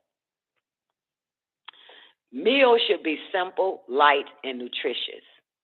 Seafood is healthy, however, not in excess. Most people eat far more than is necessary, merely out of habit or for a sense of gratification. An moderate diet is the cause of the great majority of diseases which are encountered in modern society. The mind is always looking for an excuse to avoid discipline. Ain't that the truth? You must always listen to the inner voice. You must always listen to the inner voice of the self. There is 2 sides of you, 180 degrees of agreeable and 180 degrees of disagreeable. 1% is all that is needed to shift your emotion. 181 to the left start the path of disagreeable actions or very agreeable actions. You are in control. Listen to the voice of agreeable things. Let me stop there. You have to have discernment, though. Okay? Because early in this show, he says that the sick-ass Luciferian motherfuckers have reversed things to have you thinking that which is an agreeable is, that which is, you know what the fuck I'm trying to say, right? Reverse it. I'm going to make evil fair seeming. I'm going to make good look bad and bad look good. So to listen to the voice of agreeable things, you're going to have discernment. Because, again, I hear my mind say, bitch, if you don't go get you 18 bags of Baby Ruth, and I'm like, oh, that sounds so good, I should, and I shall, and I do. Okay, so listen to the voice of agreeable things, have some discernment. Rather than to the complaints of the disagreeable mind, what goes into the human body correlates directly to the efficiency with which the brain functions. I say it again. What goes into the human body correlates directly to the efficiency with which the brain functions. Recent studies show that certain red food coloring creates hyperactivity in children, and that refined sugar can cause emotional instability. And this is what most start their children on, sugar. These are just two examples of the substance that are heedlessly consumed without understanding the effect on the body and mind, each of which have two parts. The body is one, voluntary, two, involuntary, that which you control and that which takes control of itself. The mind, two parts, one good and two evil, which also try to take control. Many intakes are bad. Although not categorized as harmful foods, these substances should be strictly avoided. Marijuana, cigarettes, alcohol, drugs. There is a growing awareness that our health is directly affected by what we eat. Almost any disease can be cured by either a change in diet or a short period of fasting, and with no medication at all. This is not only true of physical disorders, but of many mental difficulties as well. It is particularly important that pregnant mothers have this awareness, for too often they do not realize the effect of their diet on the developing fetus. Contrary to popular concept, it is not vegetarians who do not get enough protein, but rather heavy meat eaters who take in an excess of protein. Animal protein contains a high concentration of uric acid, which is a nitrogen compound similar to ammonia. It is not water soluble. It cannot be broken down by the liver. Thus, though a certain amount is eliminated, the greater portion of uric acid is deposited in the joints. The result of this is arthritis. Hardening of the arteries and heart disease are two of the most common maladies in the Western world. Sorry, I'm in the East, sorry. Hardening of the arteries and heart diseases are two of the most common maladies in the Western world, where the greatest amount of meat is consumed. The culprit is cholesterol, which also cannot be eliminated from the body. This forms fatty deposits along the walls of the heart and arteries, and this gradually thickening until they are clogged and inflexible. The major source of cholesterol comes from the hundreds of pounds of animal tissue and its fat that each person consumes each year. Heart disease, hardening of the arteries, and arthritis are common infirmities. However, the one that strikes the most fear in the hearts of Westerners is cancer. Many substances have been found to create cancer in animals. However, results always seem to indicate that the amount consumed by the average person is insufficient to create cancer. What is not revealed is that the accumulation of these poisons over a period of years does create cancer. These substances have innumerable chemicals that are injected into animals. These increase weight to yield more dollars per animal. Nitrates, food coloring, artificial hormones, and even arsenic are amongst the chemicals contained in animal flesh by the time it goes on the supermarket shelf. These, plus the many other additives consumed by members of the industrialized society, collect in the body, and they are stored in the tissues. Cancer occurs when the cells react to these excessive toxins, in a sense, mutating into cells which reproduce uncontrollably. So much for the horrors of the meat industry.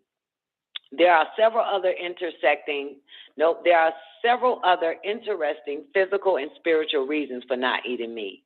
One is that it takes 4 times as much grain to feed animals than for an inocyte to consume it directly. So this raises a moral question in regard to sharing our resources with poorer people. Plants are the original source of energy for all living things, as they store energy from Shamish, the sun, through photosynthesis. A person who does not eat a lot of meat not only taxes nourishment from the original source, but their diet is more economical with regards to cost, and it's the best utilization of available land. Seafood is very good for you, but that too can be taken in excess. Another more interesting fact is that in enocytes, the digestive system is not one of a carnivore. His or her teeth are designed through mutation for biting and mashing original vegetables. But after so much mixing now, Negroes have canine teeth for tearing flesh, which is why an enocyte ages, tenderizes, and cooks. No, this is why you ages, because you tenderize and cook his or her meat to make it more eatable. Diet also alters the person's very appearance, from human to animal, as well as his or her nature. Meat eaters are more violent. The human liver is proportionally smaller than that of a meat-eating animal, and it is not built to handle the filtering of animal poisons. Also, the alimentary canal, alimentary canal, which is short in carnivorous animals, speeds poison through the body quickly. It is quite long in an enocyte, and as it is in any vegetarian animal. I hope y'all was able to understand that one. The untruth that you need meat or that you will lose weight if you don't eat.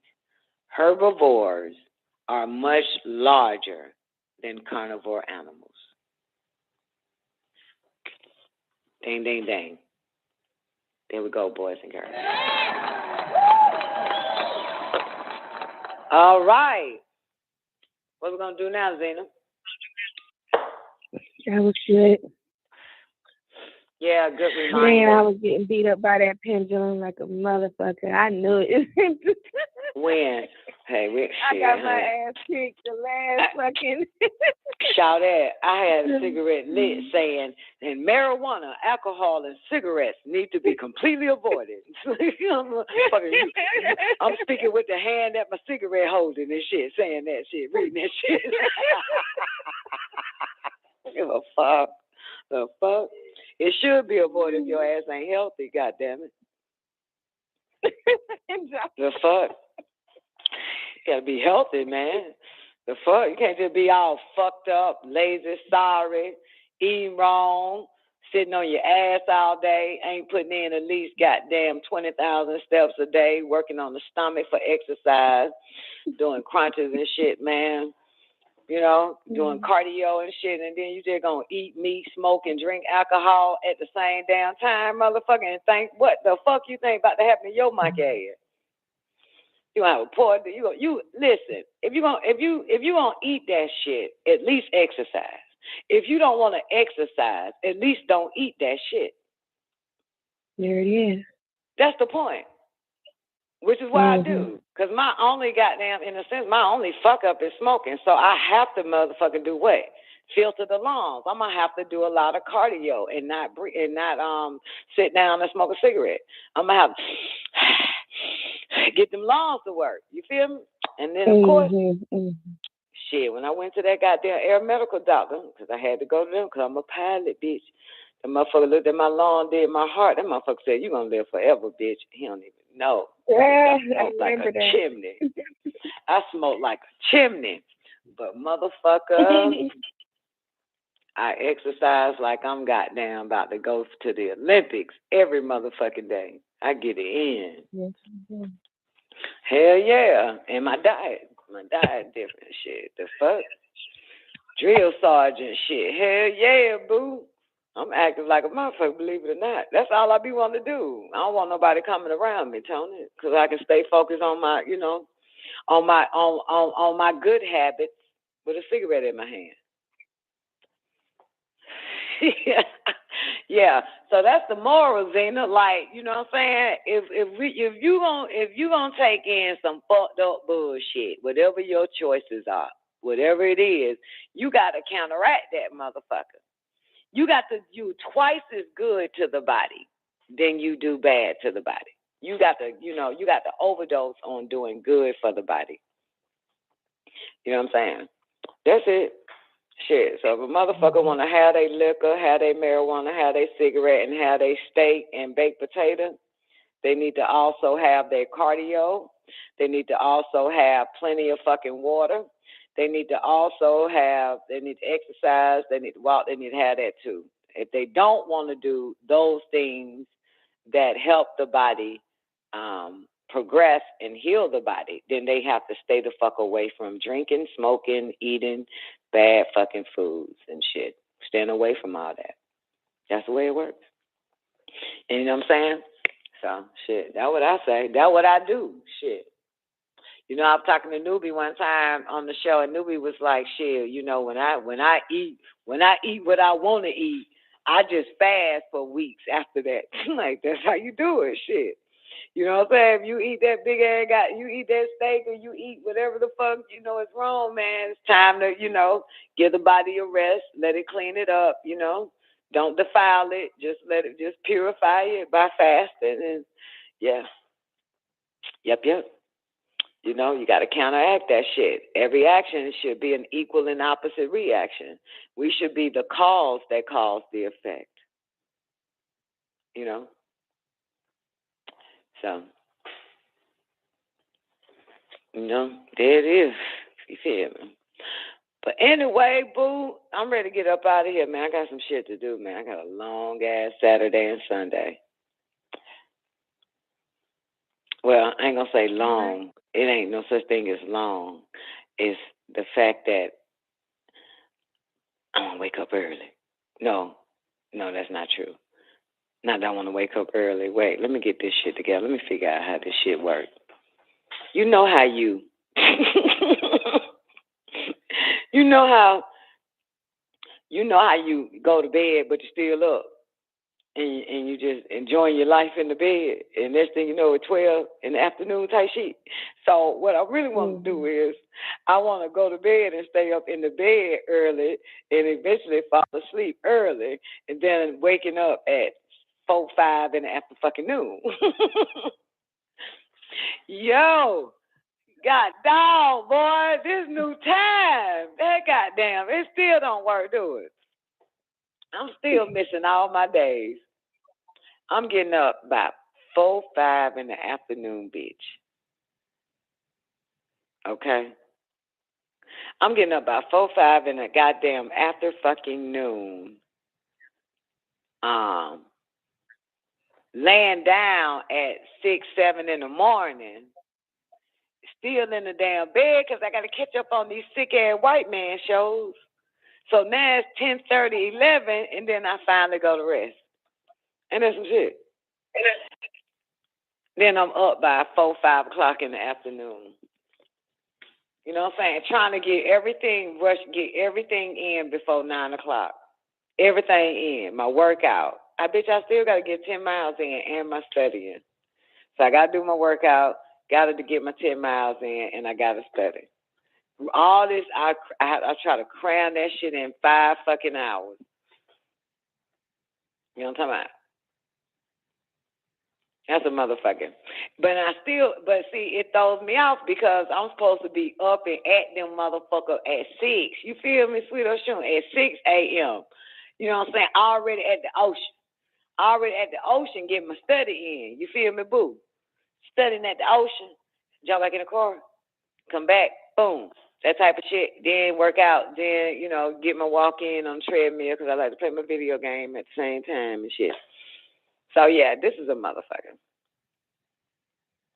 So, yeah, I'm just like, goodness gracious. And, of course, everybody is coming in the new day. You know what I'm saying? And I don't want to be bothered with nobody. I ain't going to need front. How do you tell a motherfucker? Yeah, that's how you tell them. Oh, I don't want to be bothered, motherfucker. I love the up night. You know what I'm saying? Because all the humans, the mortals, are asleep. That's the only thing. So I do more. I get back on the treadmill when the show is over, and I finish my 10 up. You know what I'm saying? And because this is a next new day, then I knock out the first workout at about 3, 4 in the morning. right? So that I can do the workout twice. You know what I'm saying? But I want some of this vitamin fucking D, though. You feel me? I need that D. You know what I'm saying? I need that D. I need that good fresh air. You know what I'm saying? I need to be outside. I need to get the electricity from the sun. I need to let the sun bathe a bitch. That type of shit. That's the motherfucker, man. But at nighttime is the best time, ain't it? Man, God, dog, it's perfect. It's fucking perfect. I can't believe people sleep at nighttime. Y'all stupid. The most dumbest humans on the planet. But you get so much fucking done, though. You just can't get the sun. Like, you know what I'm saying? Everything closed, so you know, shit. But hey, it's the best, ain't it? It's the best. You get a lot done. Yeah, man. All the goddamn humans, they ain't gonna call you. They dead right now. Get all this beautiful darkness to yourself. All this darkness, you make the best of it. That shit there so powerful. I hear too. I hear so much better at night. They tell me everything, boo. Having a whole conversation. Telling me how to pull out this shit. Get this shit right, shout it, man. Yeah, you, Anyway, that's that, man. Anything else before I get the fuck up out of this bitch? Man, I did have a question. What you got? But after hearing you say all that, I want to let you go. No, what you got? Hurry up. What you got? I got to pee anyway. What you got? What verse? Well, what you about to talk about? Concentration?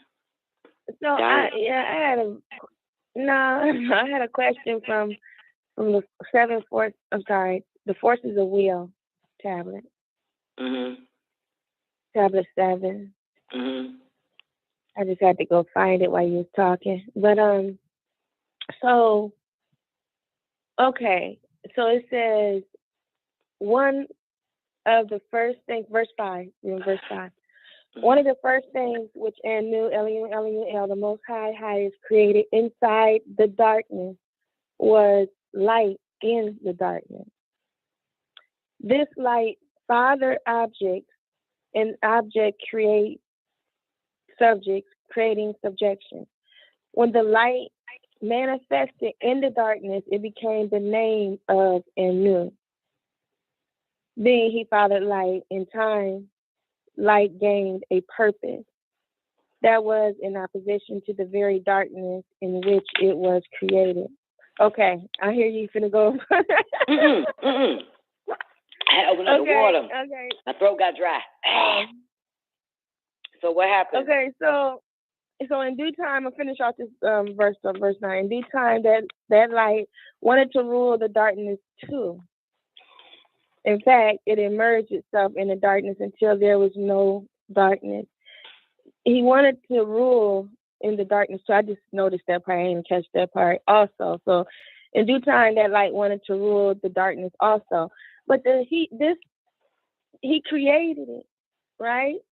And so what does that part mean? I had to ask you a whole nother question. What he's saying is, you know how they say Allah is the light and all of that? El Nur, or one of them. Allah is the light. Mm-hmm. So he in 7, it became the name of Anu, being he fathered light. The light. He is the light. Right. Then you get Jesus saying, I am the truth, the way, and the light. No one can get through the what? Father except through me. So in this verse here, he's dealing with the light above verse 7. He's explaining how Anu being that he fathered the light. So let's read it again from 4 again on down. Okay. So Anu Kalum. So Anu L, the Most High created a state of nothingness. What funny? Good, I thought you laughed. Oh, I'm muted because I'm about to go pee while I hear you read it again. I know you is. That's why you have me say that.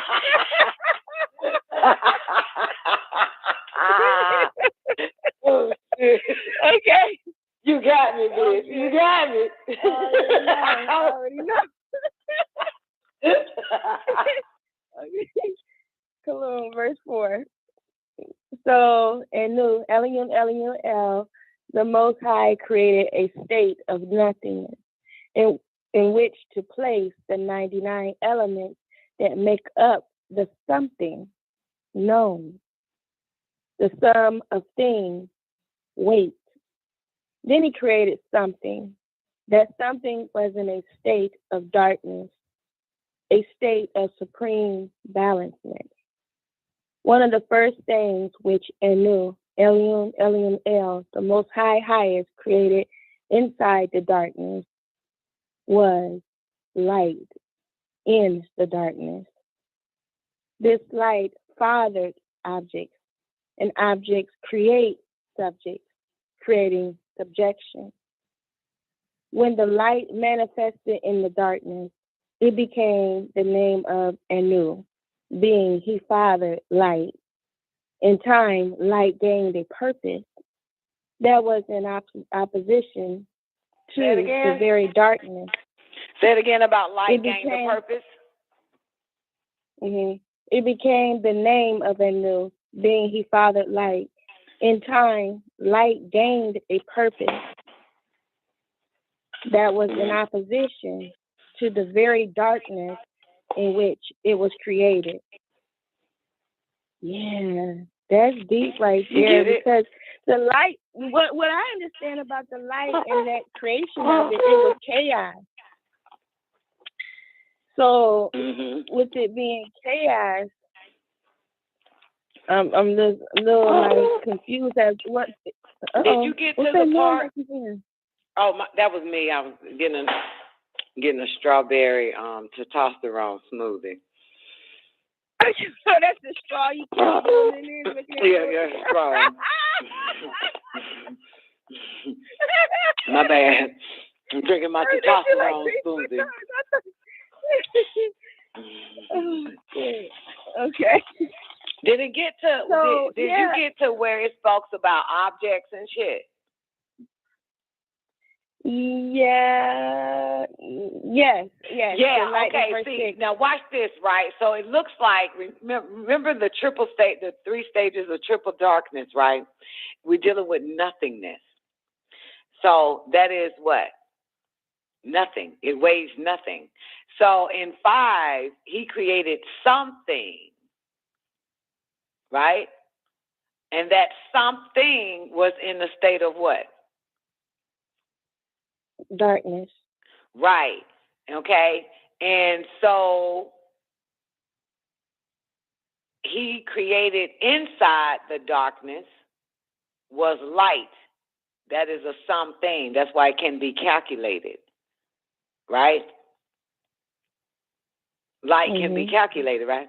This light fathered what? Can we also mention that birth of light was caused by emotion before it became the light? Just to keep track of what's going on. I don't think it was light, though, was it? Do we have to go back to the first chapter? No. I'm right there. It wasn't light, was it? Was it light? Yeah, it was because of these motions was birth emotion. Things gradually began to move about, and it was then that movement and motion was conceived out of triple darkness for the light, birth, and chaos. For the light, yeah. Okay, good. So now, if it wasn't for that emotional part of it, we wouldn't even be having this light here. For the light birthed, which is right. But the light birthed the chaos. Is that what you just said? Yeah, but where the light came from was because of birth of emotion. Emotion from emotions. Just following the path. Remember verse 41 on page 7. It says, felt within a love, a divine love that is unknown or felt by those disagreeable beings, and thus emotions were. At the first birth of emotions was the birth of motion. Things gradually began to move about, and it was then that movement and motion was conceived out of triple darkness.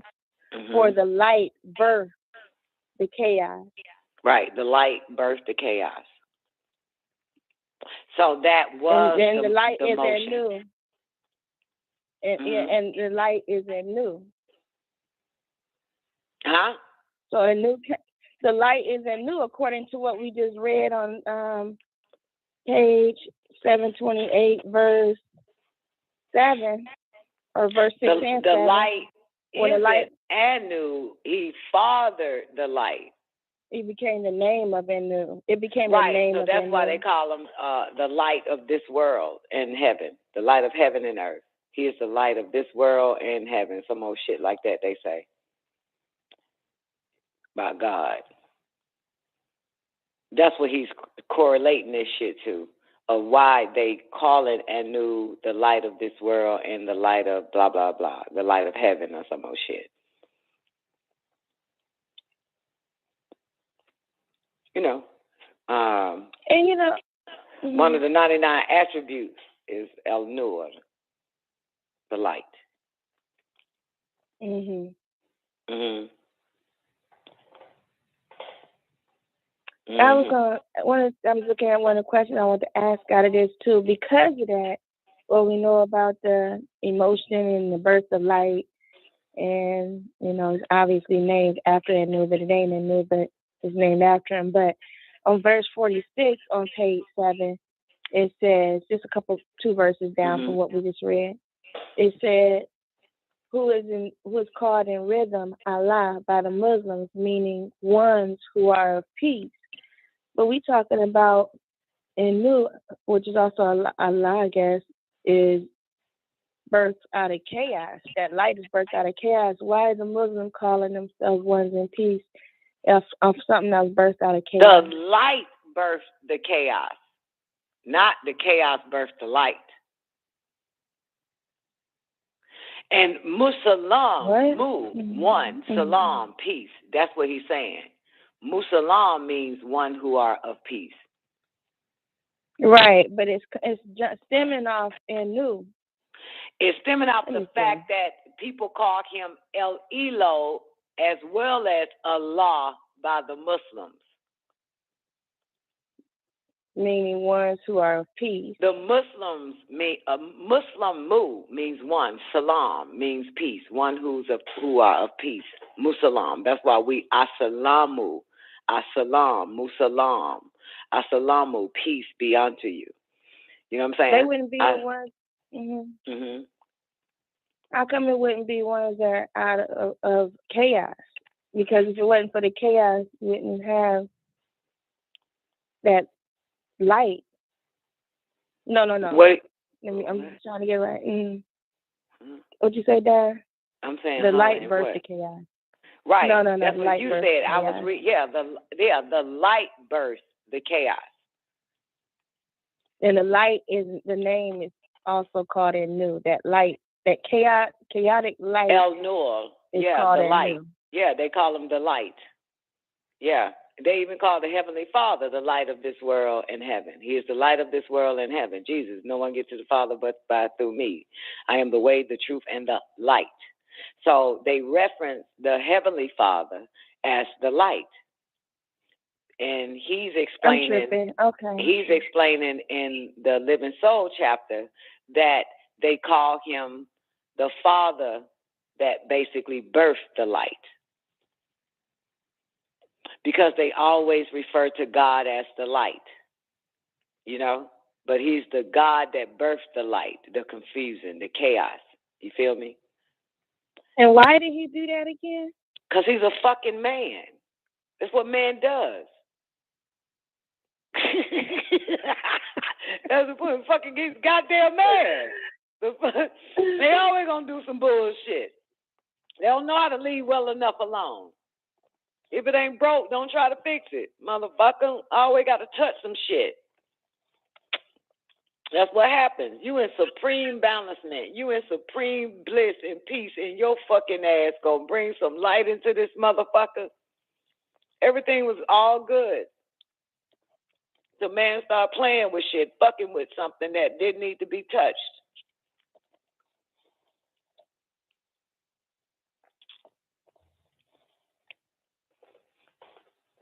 You know what I'm saying? Mm-hmm. Yeah. Always fucking with shit, right? Same way, remember in Genesis, same way they decided to what? Make man. Then a little bit later on in Genesis, God did what? Repent. Fucked up. Pissed off. Everything was fine until you made that. You had to repent for making man. Everything, it was motherfuckers already on the goddamn planet. You had to make some shit in your image and your likeness, and later on you repented. Everything was fine. You know? He repented. Felt bad, regretted for doing that. Because everybody asked you to goddamn start making some shit, motherfucker. Same shit. That's it. That's what man do, man. You know, don't know how to leave well enough alone. Want to add their own little shit to it, man. And this is what the fuck happened. Look at the world now because of this motherfucker. Look at this motherfucker. You know what I'm saying? And repented and still kept goddamn doing the same shit. Just what a man do. When does God becomes a God? When he learned from his motherfucking mistakes and hurried to correct it. That motherfucker didn't correct it. He kept going. Mm-hmm. He didn't end the light, did he? After he realized that he was the father of chaos, basically. That birthed the light, that birthed the chaos. He didn't fucking say, okay, fuck it, man. I fucked up. Let me try to figure out how to get rid of the fucking light now. No. No, he didn't. Get rid of it. Okay. Mm-hmm. Get rid of the chaos. Because now the light birthed the chaos. Difference. You can't get rid. You got to get rid of that which birthed it first, because it'll continue to birth chaos. That's what it is living to do. That's what its purpose, to continue to birth chaos. So you got to get rid of what is birthing the chaos, and that would be the light. Mm-hmm. I was gonna ask, is there okay. So you got to sterilize. You got to sterilize the light, so it can't birth no more chaos.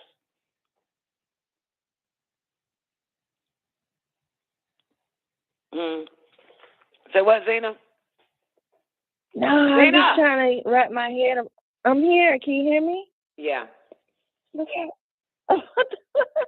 I'm just trying to wrap my head around this shit, like, cause I was mixing it at first, and you corrected me on it. Light birth the chaos, and the light is Anu. That don't mean the chaos is a part of Anu. It was just that light is Anu. Listen, if I'm the one that fathered light, then I am the grandfather of chaos. I got you on that. If I father light, then chaos is my grandchild. So I am still the father of chaos. This is why I'm asking, because we just got done reading about receiving this light. I am the light, and the light is in me, and light. We're talking about the green all of this. light. So yeah, okay, boom. Because I was gonna ask the question: is there an alternate light that don't or the burn indigo chaos light that we supposed to be getting? Mm-hmm. Come on, okay, you answered my question then. Okay. Yeah. Big difference.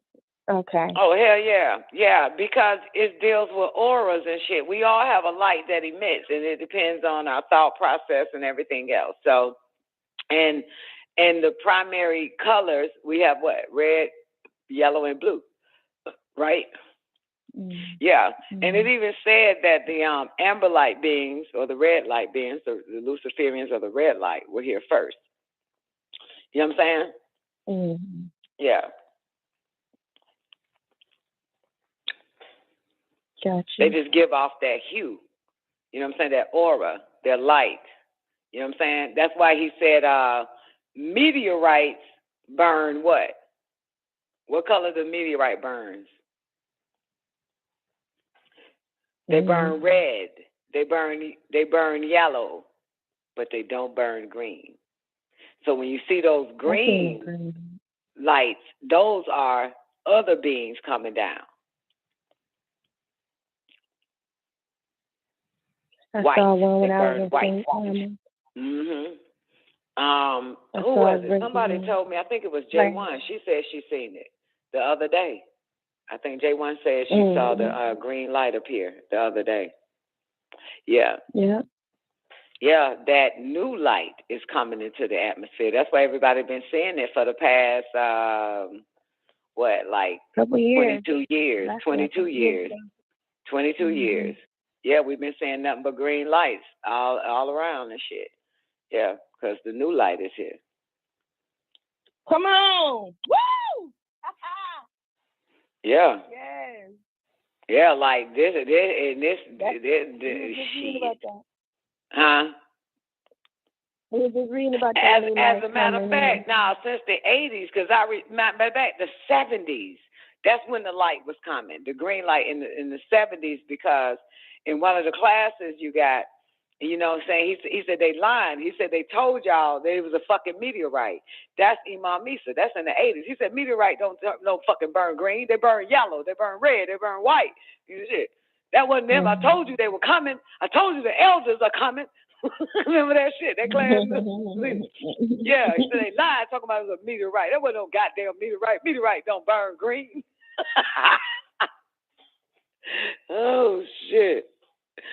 Anyway. Yeah.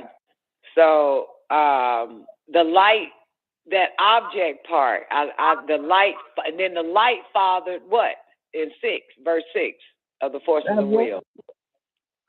Father objects, and the objects created subjects, creating subjection. Yep. Into the bitch. The light fathered objects, and objects created subjects, and creating subjection, and objects create subjects. Okay, this light fathered objects, and objects create subjects, creating subjection.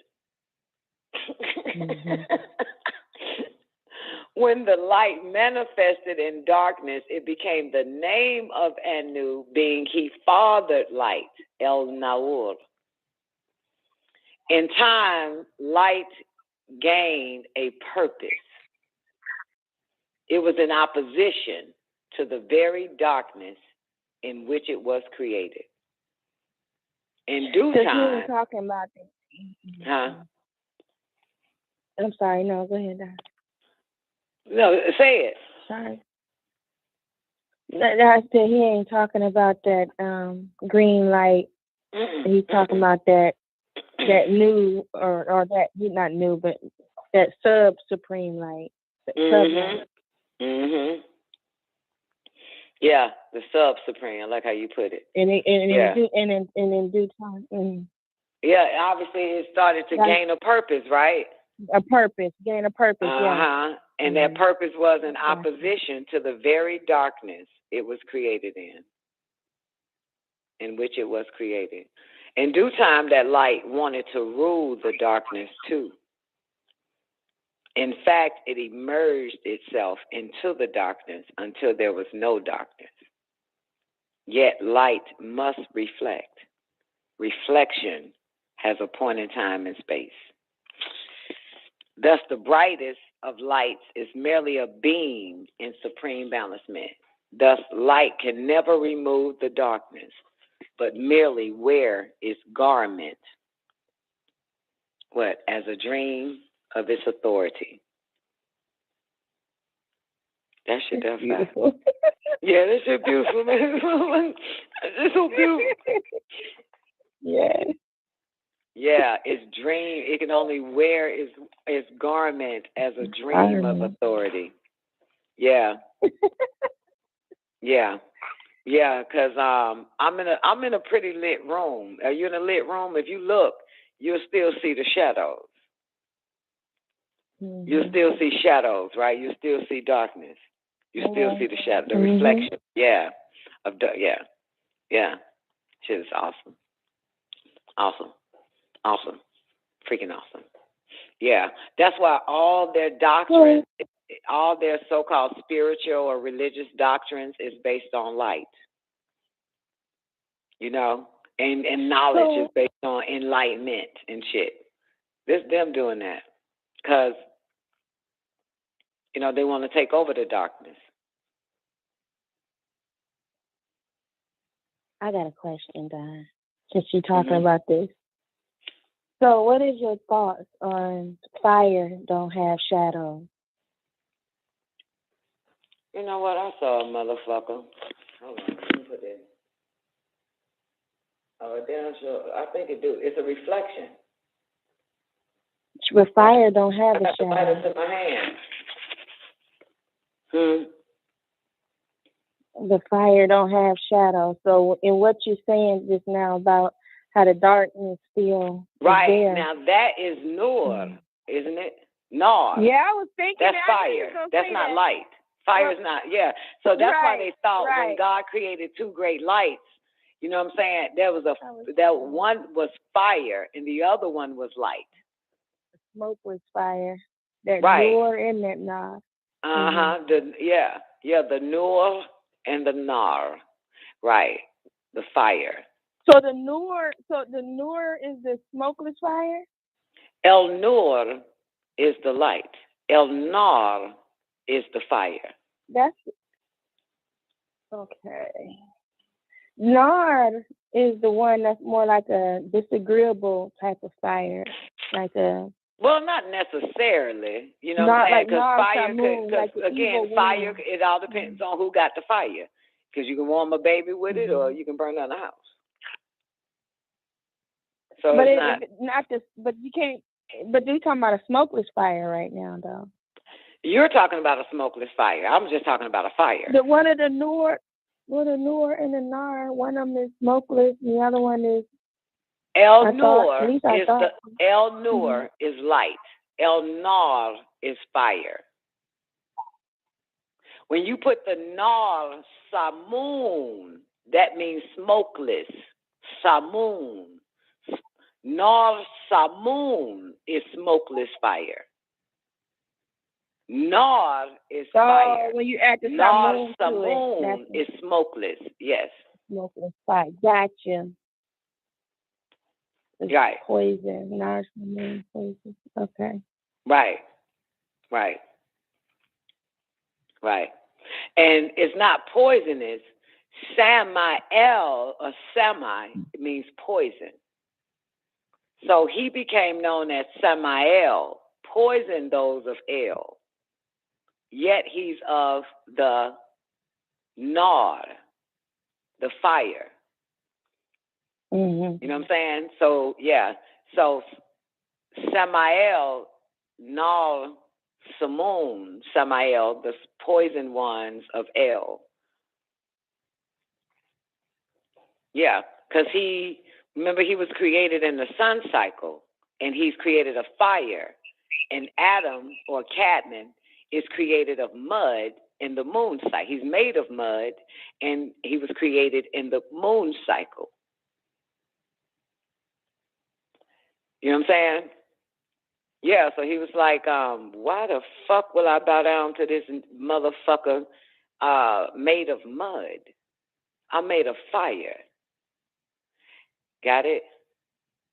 And I'm created in the sun cycle. This son of a bitch is created in the moon cycle.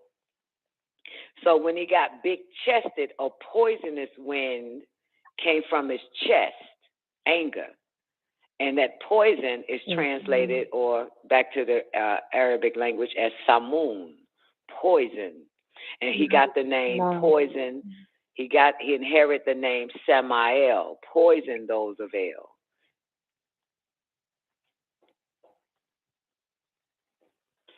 Yeah. At that point, he inherited a new name, new attribute, I guess, new title, new nickname, Samael. Yeah. So now, and you just add all that together. Nar Samoon, poisonous fire. Yeah. That's what they are. You know what I'm saying? To poison those of El, baby. Must be a lot of L's on this planet, because they damn sure poison everything. Water, air, food, people, to spread the poison. Everything in them. Poison those of El, baby. Yeah. So, Yeah, he was no longer a perfect and a high-ranking angelic being. You know, he fell. Or, as they want to say, he fell. But I don't think you fail if your mission is to rule. Well, here's my part on it. Here's my take. And Elo, whoever the fuck, said, okay, you want to prove you can rule, you want rulership, and you want to prove that man is not worthy to serve or to rule, and you eventually can rule if you prove that this man ain't worthy. Go ahead. And gave him what? 6,000 years to rule. So due to that act, he became the ruler, right? You know what I'm saying? Allah or God appointed him and said, okay, fine, you get to rule. For what? 6,000 years. You get it. You know? So you get to have your way. But you would think that man, the God the man, and God the devil, which is a man, you would think that God the man would gave everybody back their fucking barytheric glands once he gave this motherfucker 6,000 years to rule. You know, like cheat a little bit. God damn. His job is to prove that man ain't worthy. At least give a man some type of goddamn higher senses so it'll, so it won't fall for the devil's tricks, right? Give it back its higher senses. The fuck? So, anyway. All right. Anything else, Zena? Oh, it's 1 o'clock. My switchboard is down completely. All right, y'all. Y'all have an awarding day. Hey, Man of the Hour is up next again. Man of the Hour. I hope y'all enjoyed the L's Holy Tablet show. Y'all have a strong beginning and not a weekend. And remember, learning to love yourself is the greatest love of all. And whatever happens to you is because of you. It's your own doing. So make sure you do right. That's your fate. And don't forget, the ego resides in the mind. It can give one power and give another one no power. Okay? Ego is not bad. We just have to learn how to subdue it. Like the mind is not bad. We just have to control it. Just like everybody think they may have a bad child. You just got to figure out how to get that motherfucker on your side. You know? That's all. How to get it to behave. That's all this shit is. You have to outsmart the mind and the ego in a sense. You're going to have to figure out how to make it work for you and not against you. And I'm Don Nicoleone. I'm signing out. Thank you, Zena, for being here with me, driving with me, flying with me on this mothership. We're about to land this thing. Man of the Hour is up next. Y'all have an awarding day. Strong beginning, not a weekend. Peace.